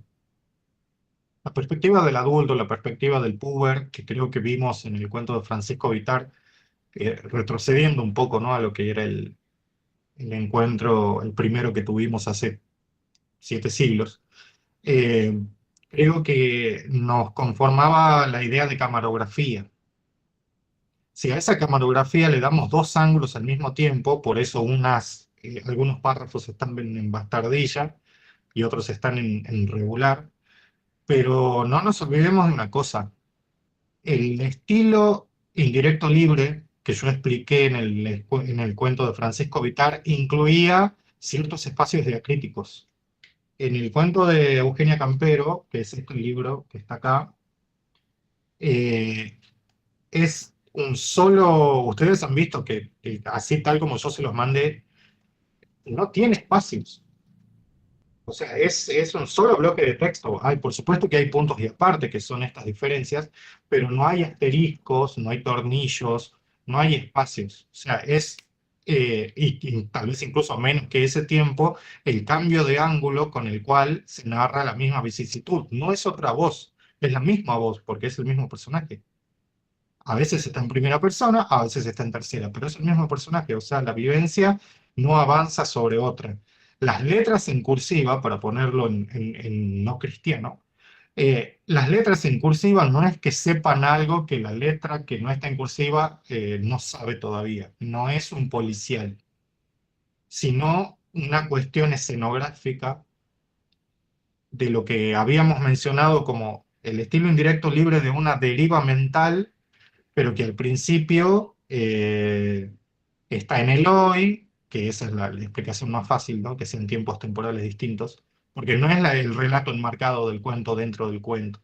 Pero eso sería cuando el personaje llega y dice, bueno, ahora yo me acuerdo de tal cosa, pero no hay esa frase, como en las películas. No existe el 18 años después, ¿no? Que es una ayuda inútil, innecesaria, ¿no? Entonces, por eso no hay una, una cierta idea de compilación entre diferencias del bloque de texto, que me parece muy acertado a la hora de pensar que es un cuento bastante cortito, eh, muy cruel también, al mismo tiempo, y, y al mismo tiempo yo creo que es el mejor de este libro, que me lo recomendaron porque me dijeron que la prosa era tan cruel y tan, vamos a decir, cotidianamente cruel, eh, que se parecía mucho a un libro con el que yo estaba trabajando, que lo mencionamos en este taller, que es Niña y Basurero, de Grimanesa Lázaro, que no lo puedo mostrar para quienes se conectan, porque se lo quedó una persona, que es Leticia Martínez, que es la autora que leímos hace un par de semanas, cuando estuvimos en una feria, me lo pidió prestado y no lo devolvió, cosas que pasan. Eh, Vamos a ver un pequeño párrafo que yo escribí para una nota que tenía que ver con otra cosa, pero que de todas maneras sirve para poder entender por lo menos uno de los aspectos de este tipo de crueldad que yo estaba mencionando. La cadencia de los cuentos es detallista y su rítmica no escatima en hacer de lo grotesco un punto de partida para la desmitificación de los grandes relatos. En este libro de Eugenia Campero, Nadie quiere ser Beth, las familias ya no son tradicionales ni persiguen un estatus visiblemente comprobable, los amores no son proyecciones idílicas, y estas formas de volver normal lo que se considera anormal, o vamos a decir cómo lo monstruoso adquiere, ya hablamos de lo luminoso la vez pasada, de cómo lo monstruoso no es que se convierte, sino que se revela. Dice, estas formas de volver normal, lo que se considera normal, avanzando entre el misterio, procura esa cadencia y esa rítmica. Hay una entrevista que le hacen a Eugenia Campero, donde ella dice que la construcción identitaria, en este caso, porque es de Tucumán y sucede en Tucumán el cuento, ¿no? Pero vamos a decir que la identidad del ser nacional, en todo sentido, está basado en una caricatura, genera un movimiento caricaturesco. Y muy, muy interesante también esa parte. Así que quería saber si habían leído el cuento, si tuvieron tiempo, sé que la mayoría sí, incluso hay un par de personas que me dijeron que lo habían leído en dos partes, por falta de tiempo o porque les surgió, que también me ha pasado con algunos libros, este, pero bueno, no sé si alguien quiere comenzar y si no, me gustaría que le demos la bienvenida a Eugenia, que le quiero agradecer que se hizo el tiempo de conectarse para estar con nosotros. Es la primera vez que tengo la oportunidad de compartir con ella, porque no nos conocíamos personalmente antes de ese evento en el que se quedaron con un libro mío. Sí, Clara. Sí, hola, buenas tardes, Eugenia. Bueno, yo Hola a quería... todos. Aprovecho para saludarlos antes de Hola. empezar a conversar, bueno, ¿Qué para tal? saludarlos a todos, agradecerle a Mario la invitación. Estoy muy contenta de estar acá, así que bueno, espero que esta conversación les sirva, Un aunque sea para placer. entender un poco cómo se construyó el cuento. Bueno, yo agradecerte porque realmente para mí fue una inmersión total este cuento, porque no me gusta hacer autorreferencial, pero yo viví 8 años, o sea, casi toda mi infancia en Tucumán, y bueno, me diste un paseo por esos lugares donde anduve con mi madre, padre, y justamente esta nunca inaugurada ciudad universitaria me llamaba la atención, me parecía como una construcción así monstruosa en medio del cerro. Así que bueno, para mí fue una identificación total con el lugar y con los hechos, porque también pasé situaciones similares. Así que bueno, eso. Agradecerte en ese sentido, me encantó leer este cuento. Me alegro que te haya gustado. La verdad es que para mí también San Javier, la ciudad universitaria, son partes de escenarios de mi vida. Y particularmente me pasó con este edificio. El cuento no es basado en hechos reales, pero sí inspirado en cosas que pasaron. Y todas cosas, bueno, yo pasaba mis infancias en San Javier, yo los veranos míos de cuando era chica eran ahí en la ciudad universitaria, entonces sí teníamos mucho de salir a pasear, mis hermanos, yo no, de meterse ahí adentro. Y partió de anécdotas, porque este cuento surge de algo que cuenta mi hermano. En realidad surge de varias historias, medio un Frankenstein de historias, que eso es lo bueno de usar lo autobiográfico como inspiración, pero no tanto como fiel reflejo de la realidad. Varias cosas que habían pasado, son dos que me hacen clic y me dejan con esa, digamos, intención adentro de contar algo. Uno era que mi hermano más chico contaba que iba a jugar ahí cuando estábamos en los veraneos en San Javier y que vio la pirca y la quiso saltar, entonces se hizo para atrás y empezó a correr. Y cuando llegó al borde de la pirca para saltarlas, se dio cuenta que era muy alta y que se podía caer. Entonces frenó. Era la primera vez que iba. Y cuando frenó y llegó caminando con el último envión, vio que del otro lado había vacío. O sea que si él se animaba a saltar, se iba a caer al vacío. Eso había sido un cuento, o sea, una historia de la infancia que yo quería contar. Y por otro lado, mi hermano más grande confesó cuando era grande que el accidente que había tenido mi hermano más chico en un dedo, que se lo quemó y perdió la mitad del dedo, con un cable pelado, había sido porque él había pelado el cable y había enchufado la lámpara. Entonces, yo me quedé como pensando en esa culpa de infancia, cómo el equipaje que uno lleva dentro son material de escritura, es material de escritura. Y yo me quedaba con esa sensación de mi hermano confesando que cuando él era chiquito, porque no debe haber tenido más de 6 años, deja ese cable pelado, mi otro hermano que se accidenta, nunca nadie supo por qué había pasado esto y que él lo confiese. Entonces, de esas dos historias de anécdotas familiares surge la idea de inventar esta historia que es ficticia. Bueno, de los que la han leído ya saben lo que pasa y los que no, por ahí voy a tratar de no contarlo para que lo vayan a leer. Para quienes no conozcan un poco de qué se trata el contexto, bueno, en los años 50, el peronismo antes del golpe de Estado trata de inaugurar, según el urbanismo moderno, una especie de fantasía, que esto era una ciudad universitaria exactamente con todo, ¿no? Es como una subciudad, ¿no? Ahí en medio de la sierra. Luego se tiene por bajo el proyecto y queda como una especie de monstruo fantasma, ¿no? Como una especie de gigante fantasma. Ocurre lo mismo con la ciudad judicial de San Juan. Mariano Donoso tiene un documental que está filmado en blanco y negro, que es un edificio muy parecido, entre lo moderno y lo brutalista, en el cual está abandonado y, bueno, sucede esto en el cuento, que creo que no hay problema con spoilear, estaría buenísimo saber cuáles son las incidencias del mismo. No sé si alguien más quiere comentar lo que... muchas gracias, Clara, por tu participación, por tu aporte. No sé si alguien más quiere contar lo que le sucedió al leer El Quinto Piso. No les pasé esta nota de la cual yo hace rato di un fragmento porque se trata de otros dos cuentos del libro, porque como dijimos siempre es muy difícil, digamos, elegir una sola pieza que corresponda a la representación de toda una obra. Eh, Así que no sé si alguien más quiere compartir su lectura antes de que pasemos a la siguiente pregunta. Hola Mario, Hola Graciela, ¿cómo ¿qué estás? tal? Hola Eugenia. Hermosa, me pareció Hola, hermosa Graciela.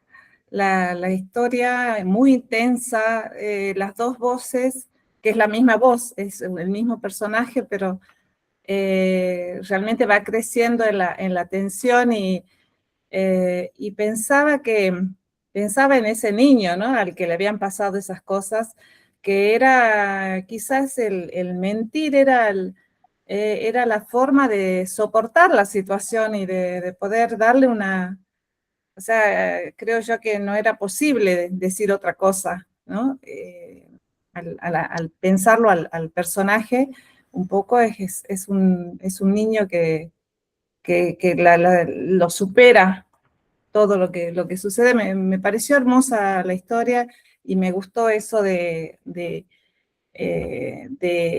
ir construyendo con las voces, digamos, toda la situación, recreándola y describiendo lo que iba sintiendo cada personaje o el mismo personaje en dos momentos de su vida. Me pareció fabuloso, muy lindo. Me queda la curiosidad del resto del libro, Mario. Gracias. Qué bueno, gracias. Sí, cuando uno quiere contar una historia, tiene que pensar cómo expresarla sin hacerla tan llana, sin cansar y sin que se convierta en una nota periodística, digamos, en una crónica. Y creo que ha sido prueba y error encontrar esta manera incluso hay un juego con los tiempos, porque digo, a ver, lo más intuitivo es que el pasado se relate en pasado y el presente se relate en presente, y acá yo hice un cruce, que el pasado se cuenta en presente y el presente se cuenta en pasado. ¿Para qué? Porque lo que al personaje le está pasando es que el pasado lo está invadiendo y lo está invadiendo ahora. Y él está repasando en su mente, le está recorriendo una vez más todos digamos, los hechos del pasado, pero vivenciándolos de vuelta y comprobándolos, haciendo un cotejo con la realidad.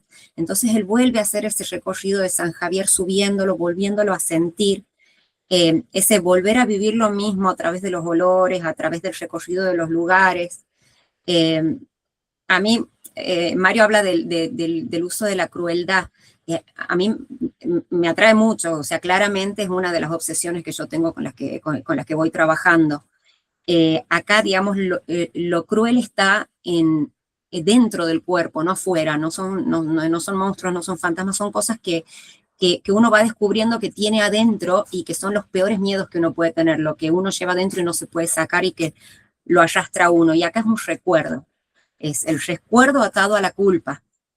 Claro, a eso me refería, de que quizás en grande es capaz de tolerar esa verdad, o sea, es capaz de enfrentarse a esa verdad, mientras que cuando era niño, Necesita ¿cómo? mentirse. Necesita hacerlo porque no hay manera sino de soportar eso, ¿no? Claro. Estaría Hermoso. buenísimo tomar en cuenta la palabra invadir que utilizó Eugenia recién, porque a medida que el texto va invadiendo, también el texto en cursiva va invadiendo el otro texto, la memoria va invadiendo, que primero tenemos en cuenta el elemento de la memoria olfativa, ¿no? Todo comienza por sentir que alguien está cocinando lo mismo de aquel entonces. Ya comienza con lo cruel que es el cuerpo, ¿no? De cómo se reactiva y que, según dicen, neurológicamente, la memoria olfativa o incluso el tacto, que requería condiciones en las cuales sucedieron ambientalmente aquellos sucesos traumáticos, por lo tanto lo va invadiendo completamente en ese juego de tiempos. Graciela, y bueno, para cualquiera que tenga, ¿no?, un poco más de curiosidad, el libro se llama No quiero ser Beth, nadie quiere ser Beth, bueno, eso es lo mismo, porque creo que es lo que diría cada persona. Nadie quiere ser Beth porque el cuento No se te principal... escucha bien, Mario. No sé si soy yo nada más. Sí, se escucha como con una pequeña interferencia. Logro entender, pero no se escucha muy corrido.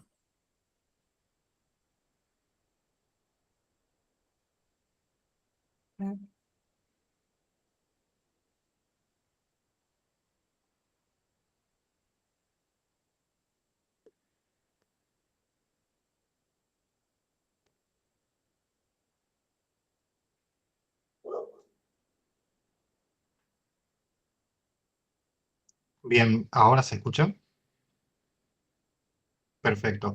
Quería decir que el libro se titula Nadie quiere ser Beth porque la pieza de alguna manera principal, que se titula Mujercitas, tiene justamente una referencia a Mujercitas. Pero como dije, es un volumen demasiado amplio porque son 19, 18 cuentos y algunos son más largos que otros. O sea, si bien hay algo que los vincula, que yo creo que no es, como vimos en esa entrevista que cuando comenzó este encuentro, yo puse la entrevista que te habían hecho en un café, en un centro cultural, creo, Eugenia, y mencionaba acerca de la muerte como tema principal que discurre entre los distintos argumentos.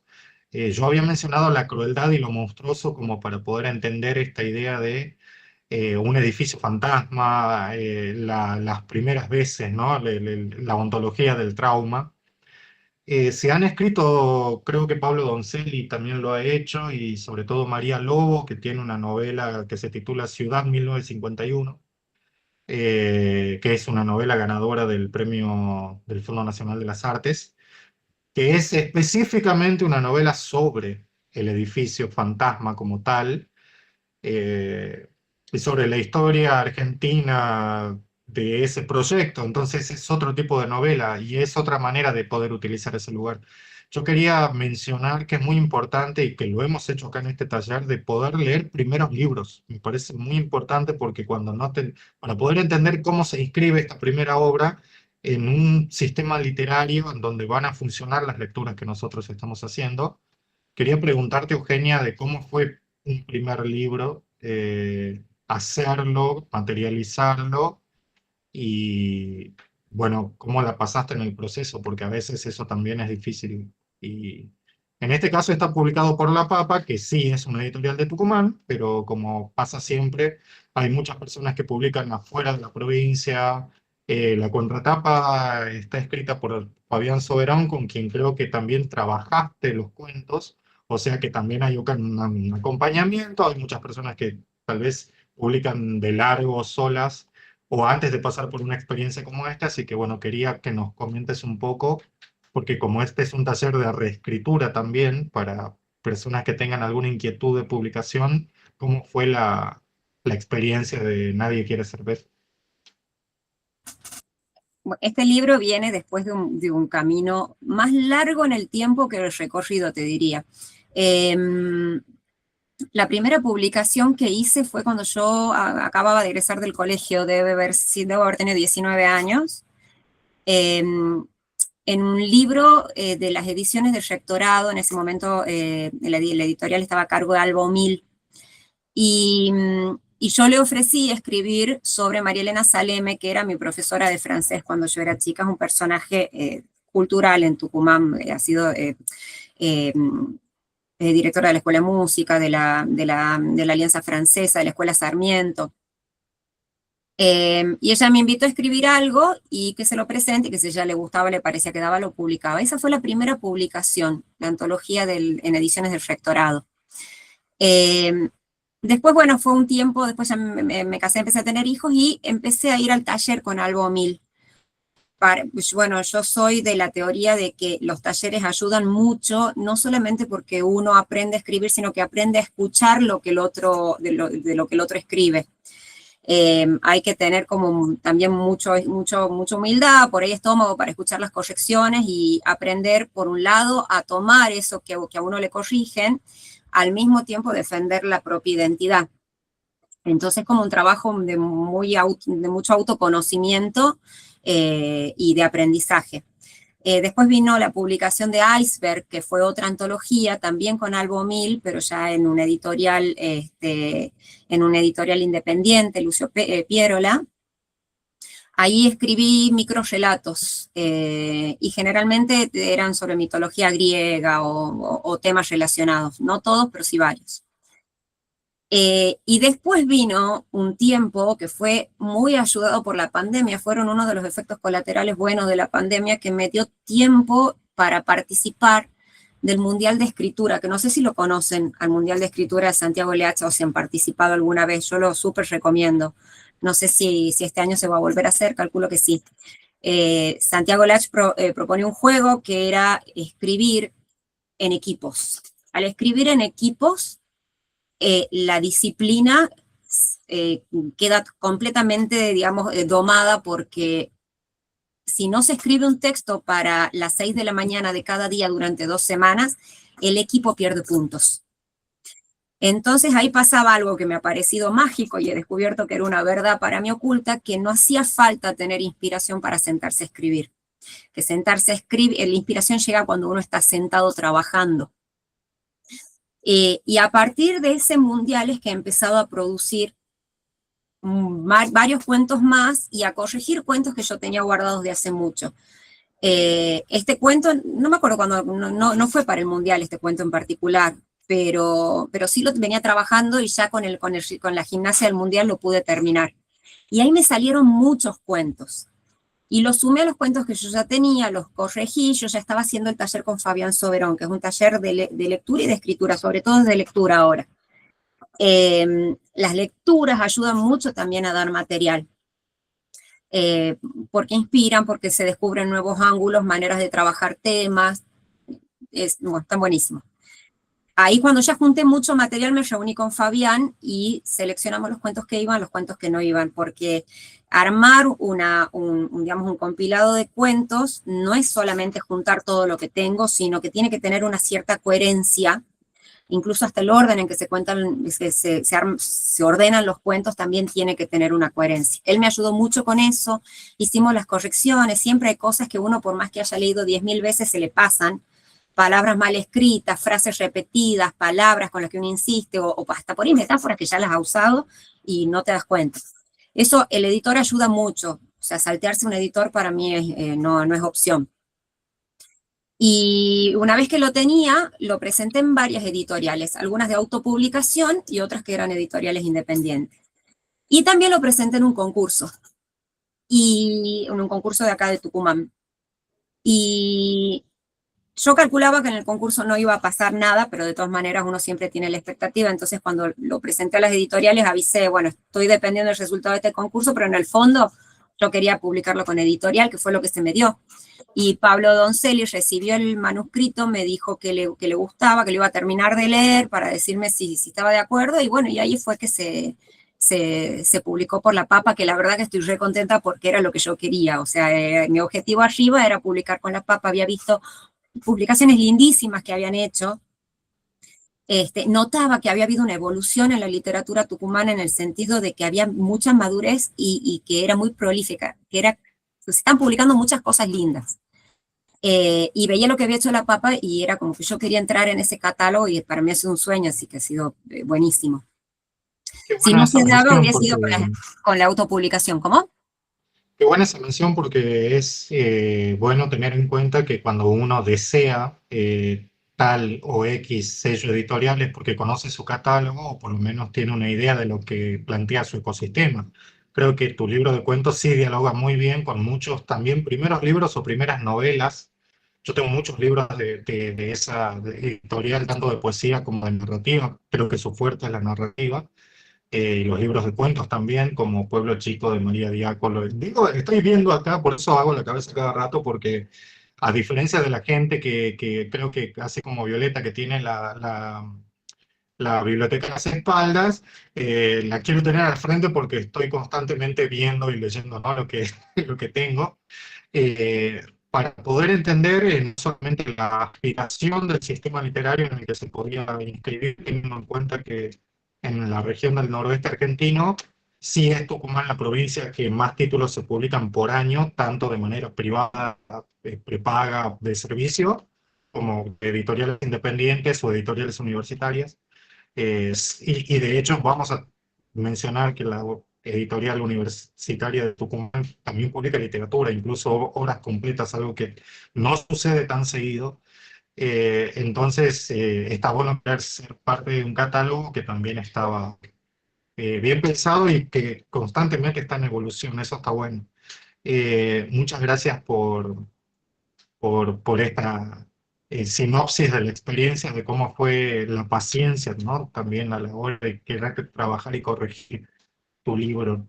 Es lícito ahora poder preguntarte si qué se viene, que también es otra de esas preguntas repetidas, ¿no? Que todo el mundo pregunta, todavía no hemos terminado, hemos leído un solo cuento, ya queremos saber qué se viene después.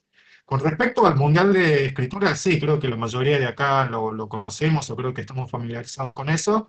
Si no, búsquenlo como tal. Creo que está subido en YouTube incluso todas las consignas, que son 9, creo, ¿no? 9 días. Están para verse las consignas si las quieren utilizar. Así que sería bueno que cuando sea de nuevo, obviamente sí lo vamos a compartir para aquellos que quieran participar. Quería saber si era ya lícito preguntar cuál sería la próxima producción, pensando en títulos, o pensando en cuentos, o pensando en otro tipo de escritura, quizás. ¿Vos me decís qué proyectos hay en marcha ahora? Claro, ¿cuál sería el próximo libro? Acaba de salir, con la editorial Gerania esta vez, un Hoy, libro que se llama Arte del Carnaval. Es una antología de autores, son 12 autores, es un libro muy federal porque hay autores de Tucumán, de Salta, de Santiago del Estero, de Catamarca, de Mendoza, de Entre Ríos, de Córdoba, Santa Fe, no sé, ya me estoy confundiendo. No me he dado cuenta de tener uno a mano, lo tengo ahí en el pasillo, capaz que me escapa un ratito y lo traigo. Editado por Gerania, el editor es Diego Puig. Acaba de salir, recién. Y eso fue otro desafío porque fue escribir a demanda sobre el tema del carnaval. Y es, digamos, dentro de la metodología que veníamos haciendo en el Mundial de Escritura, que te proponen algo y te sentás a escribir, pero me pasaba con el carnaval que me costaba porque es como que uno ya tiene esa misma temática y los mismos fantasmas con los que trabaja permanentemente, y yo tenía que ver cómo hacer para que alguien muera en medio del carnaval, para que el cuento salga con sello personal. Entonces, bueno, también usando mucho equipaje de la historia personal, tratando de trabajar con el tema de los temores internos, digamos, con el arrastre de historias personales. O sea, mis personajes siempre son personajes que se tienen que biodecodificar y hacer constelación familiar porque vienen arrastrando cosas, pero he logrado armar un cuento. Diego me ayudó, yo intenté hacer un cuento largo, no me fue bien. Evidentemente lo mío son los cuentos cortos. Sí me gustaría alguna vez madurarla a la escritura, sobre todo la memoria, porque tengo memoria a corto plazo. Entonces puedo escribir un cuento entero, al día siguiente me he olvidado qué nombre le he puesto al personaje, qué les he dicho hacer, les he hecho hacer, me olvido todo. Me gustaría trabajar, tener la disciplina y tener la memoria para trabajar una novela, pero por lo pronto me gusta porque trabajo con impulsos emocionales y los cuentos permiten eso. Siento algo y puedo terminar de escribirlo mientras lo estoy sintiendo. Así que estoy cómoda con el cuento. Muchas gracias por la noticia, porque es un sello editorial, Gerania, que también estuvo en evolución constante y en cambio constante.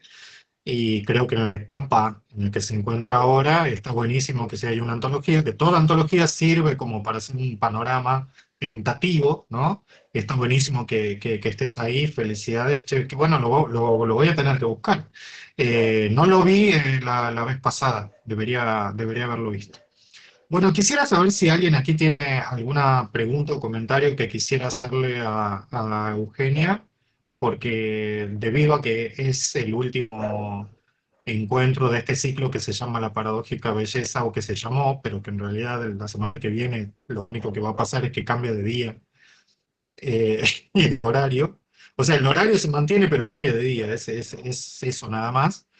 Y el día viernes va a quedar el taller de poesía argentina, que va a tener la misma modalidad esta, con textos que ustedes puedan enviar.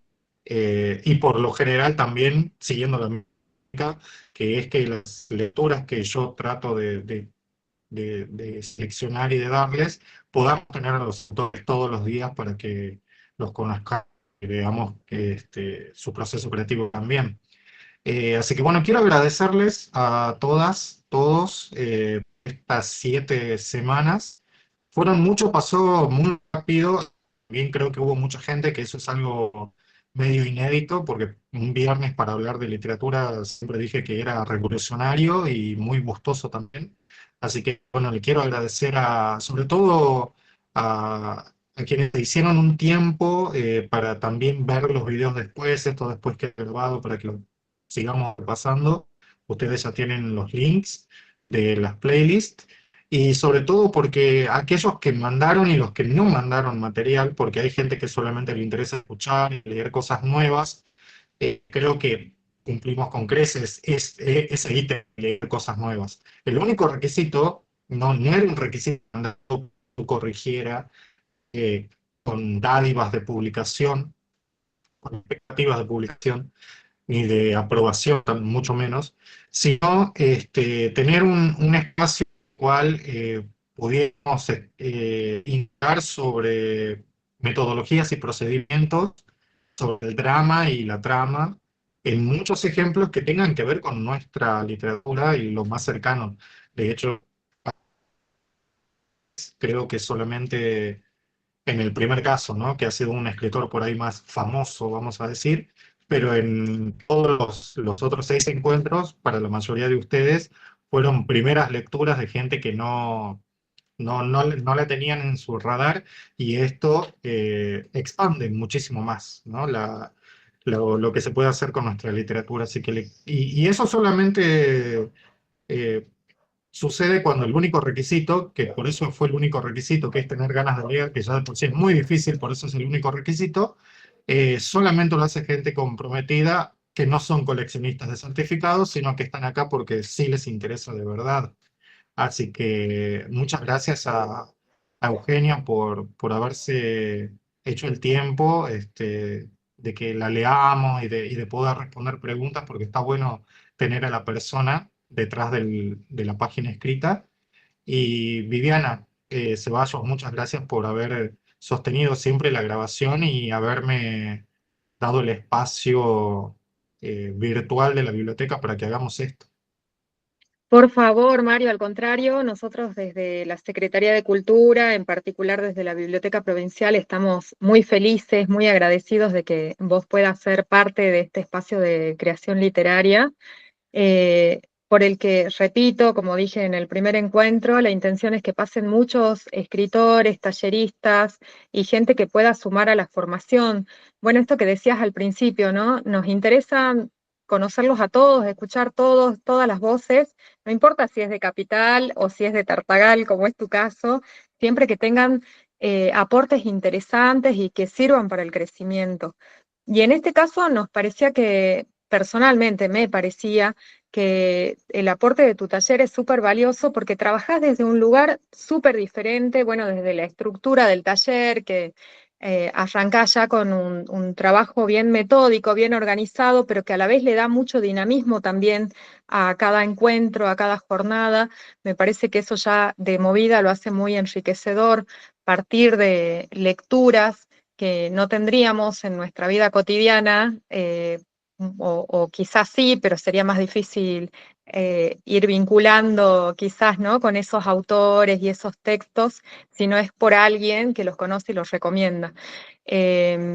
Haber tenido la posibilidad de escuchar en primera persona a los autores me parece maravilloso porque es algo que nutre en ambos sentidos. Nutre al autor, que es receptivo de las lecturas diversas que se han hecho de un texto que quizás nació con una intención determinada o simplemente llegó, y que de pronto anidó con distintos sentidos en cada lector. Y también para el lector que aspira a ser escritor o que ya viene ejerciendo de escritor, pero que en su rol de lector descubre también formas de decir, de expresar, descubre recursos, reflexiones que por ahí le sirven también para su propio relato y sus propias narrativas. Entonces me pareció súper valioso. Y además los autores que elegiste también, todos autores que me encantan. Sigo hablando desde lo personal porque, bueno, eso del gusto ya es muy subjetivo, ¿no? Pero me encanta leerlos y me encanta también haber podido escuchar todas estas reflexiones que se han ido generando en torno a su lectura. Que partas también de lecturas más locales, de lo argentino, de lo salteño, porque siempre estamos acostumbrados a poner en un pedestal lo que pasa afuera y a mirarnos poco, y muchas veces en el mirar al que está al lado podemos reconocernos porque tenemos muchas cosas en común. No digo que vamos a tener todos los intereses compartidos, pero vamos a tener muchos puntos de encuentro y eso está bueno también, y está bueno que podamos valorar también el trabajo creativo y el trabajo editorial, que es gigantesco y es muy difícil en nuestra Argentina para los escritores y sobre todo muy costoso, ¿no? Entonces, si hay un trabajo que logró ver la luz, que está siendo valorado desde la academia, desde otros pares, escritores, bueno, veamos, pongamos un poquito la lupa también ahí y acompañemos también y compremos también, porque creo que también se trata de eso, ¿no? De apoyar la industria editorial local para que también crezca y para que entre todos podamos fortalecernos. Me gustó mucho también que rompiste un poco los esquemas buscando que cambiemos el lugar desde el cual hacemos las preguntas, que salgamos de las típicas preguntas, las clásicas preguntas de manual, para empezar a buscar otras ventanitas de inspiración, para empezar a buscar otro tipo de cuestionamientos, y que no siempre vamos a encontrar respuestas y que también está bueno, que los finales no siempre tienen que ser finales cerrados, ¿no? También podemos dejar esa duda, esa intriga, y que también es positivo en relatos. Eso siempre viene bien porque genera ese misterio, esa duda, ese intríngulis y esa posibilidad también de que el lector conecte con sus propios finales. Bueno, nada, como mensaje, creo que me estoy extendiendo demasiado, así que voy a tratar de concluir. Como mensaje final, instarlos a que no solamente continúen con el taller con Mario y con quienes puedan, porque como dice Mario, no todos los que no todos, todos los que están haciendo este taller, hay gente que tiene ganas de aprender y de continuar, y seguramente continuar por el camino escritor, ¿no? No solamente como un ejercicio ahora, sino como un oficio. Entonces, bueno, si surgen otras posibilidades, que conozcan también otras miradas, otras posibilidades metodológicas. Entonces, si se pueden nutrir con otros talleristas, que también lo hagan, pero no lo abandonen a Mario porque es genial. Que se animen a cuestionarse, a corregirse, a permitir la corrección externa también, a animarse a exponerse a la mirada de otros, desde esto que planteaba Eugenia, el Mundial de Escritura, del cual vengo participando hace un par de años, que me parece fantástico como ejercicio, desde los concursos, desde los talleres de lectura, de escritura, son todas herramientas que son muy valiosas. Así que bueno, eso, animarlos. Y felicidades a todos también por la constancia, lo que mencionaba Mario, que es sumamente valioso, y en definitiva, cada uno de los que asiste son los que terminan construyendo el taller, porque Mario viene a hacer una propuesta, pero son ustedes los que la completan y le dan sentido. Así que bueno, muchas gracias por sumarse y por ser parte de esto. Muchas gracias, Viviana, por tus palabras. Yo me acoplo al agradecimiento también, porque no solamente es lindo el tema de la constancia, sino que es muy infrecuente, es muy inhabitual.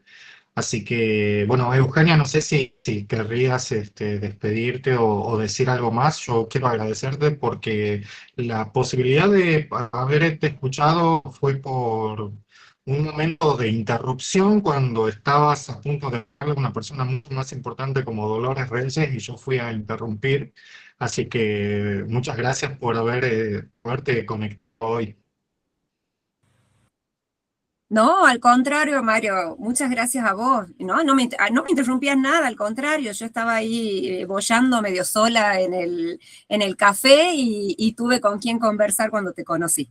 Así que, y bueno, y ponerle siempre es lindo, por eso son tan lindos también otra cosa que quiero recomendar, aprovecho, cuando se hacen ferias del libro, festivales de literatura, asistir, porque no solamente uno puede acceder a literatura que no está en los estantes de las librerías locales, de las grandes librerías, se encuentran muchos libros que no hay otra forma de encontrarlos que estar directamente con las editoriales. Bueno, ahora con internet sí es mucho más fácil, pero también está ese contacto con otras personas, que eso ayuda mucho a conocerse. Yo no te conocía de vista, te había conocido de haber leído tus reseñas, que yo ya te la agradecí, aprovecho ahora en público para agradecértelo otra vez, y fue una oportunidad excelente para conocerte. Y mira de lindo que ahora terminamos encontrándonos en este taller, que tantas cosas lindas han dicho que ya hasta me lamento de no haberlo hecho yo, de no haber participado y estar acá de oyente escuchándote dar el taller. Así que bueno, muchas gracias por la oportunidad de haber participado hoy acá. No, gracias a vos. Estaría bueno que fuera más de un cuento, a veces el tiempo es poco, y por eso hoy sobre todo que tuvimos unos minutos que les estoy robando de más. Muchas gracias, porque está bueno que gente que uno tiene en la biblioteca verdaderamente se conecte. Eso está buenísimo, es invaluable, es algo que no todos los talleres lo ofrecen, no es una vanagloria que lo estoy diciendo, yo también lo aprovecho porque es una excusa que yo haga todo esto, porque yo también quiero indagar, ¿no?, en lo que están haciendo. Muchas gracias por haberse quedado. Por favor, ya saben si van a continuar o no, ya saben cuál es el cambio de día y el horario sigue siendo el mismo. Hay otras personas que salen de este taller y se van a quedar en el taller de poesía, que es igual pero del otro género. Y también, bueno, mencionarles las próximas actividades. Creo que la próxima más grande es la Feria Tilde, que se va a hacer en Córdoba en el mes de abril, y luego la Feria Internacional de Buenos Aires, donde seguramente si hay alguna manera de poder estar más atentos al material que sale y que circule, siempre tener en cuenta, si es que dan vueltas por ahí, de fijarse en el material de las provincias que no son Buenos Aires, que creo que hasta ahora fue un invicto este taller. Por alguna razón no hemos visto literatura de esas provincias, no fue intencional, pero está bueno que haya sucedido. Seguimos en contacto. Este video también va a quedar, lo voy a editar luego, que lo podamos repasar y escucharnos nuevamente. Gracias a Brian y a Mariel que leyeron hoy sus cuentos. Todavía faltan algunos cuentos, así que nos estamos viendo la semana que viene. Y para aquellos que no continúen, muchas gracias por la confianza y por el compromiso, sobre todo un día como hoy. Estaban sucediendo muchas cosas que podrían haberse quedado sintonizados con otra computadora viendo el Senado en vivo. Así que muchas gracias por animarse a leer más y a escribir más. Nos vemos la próxima. Gracias. Muchas gracias. Chao, chao. Adiós. Adiós. Adiós.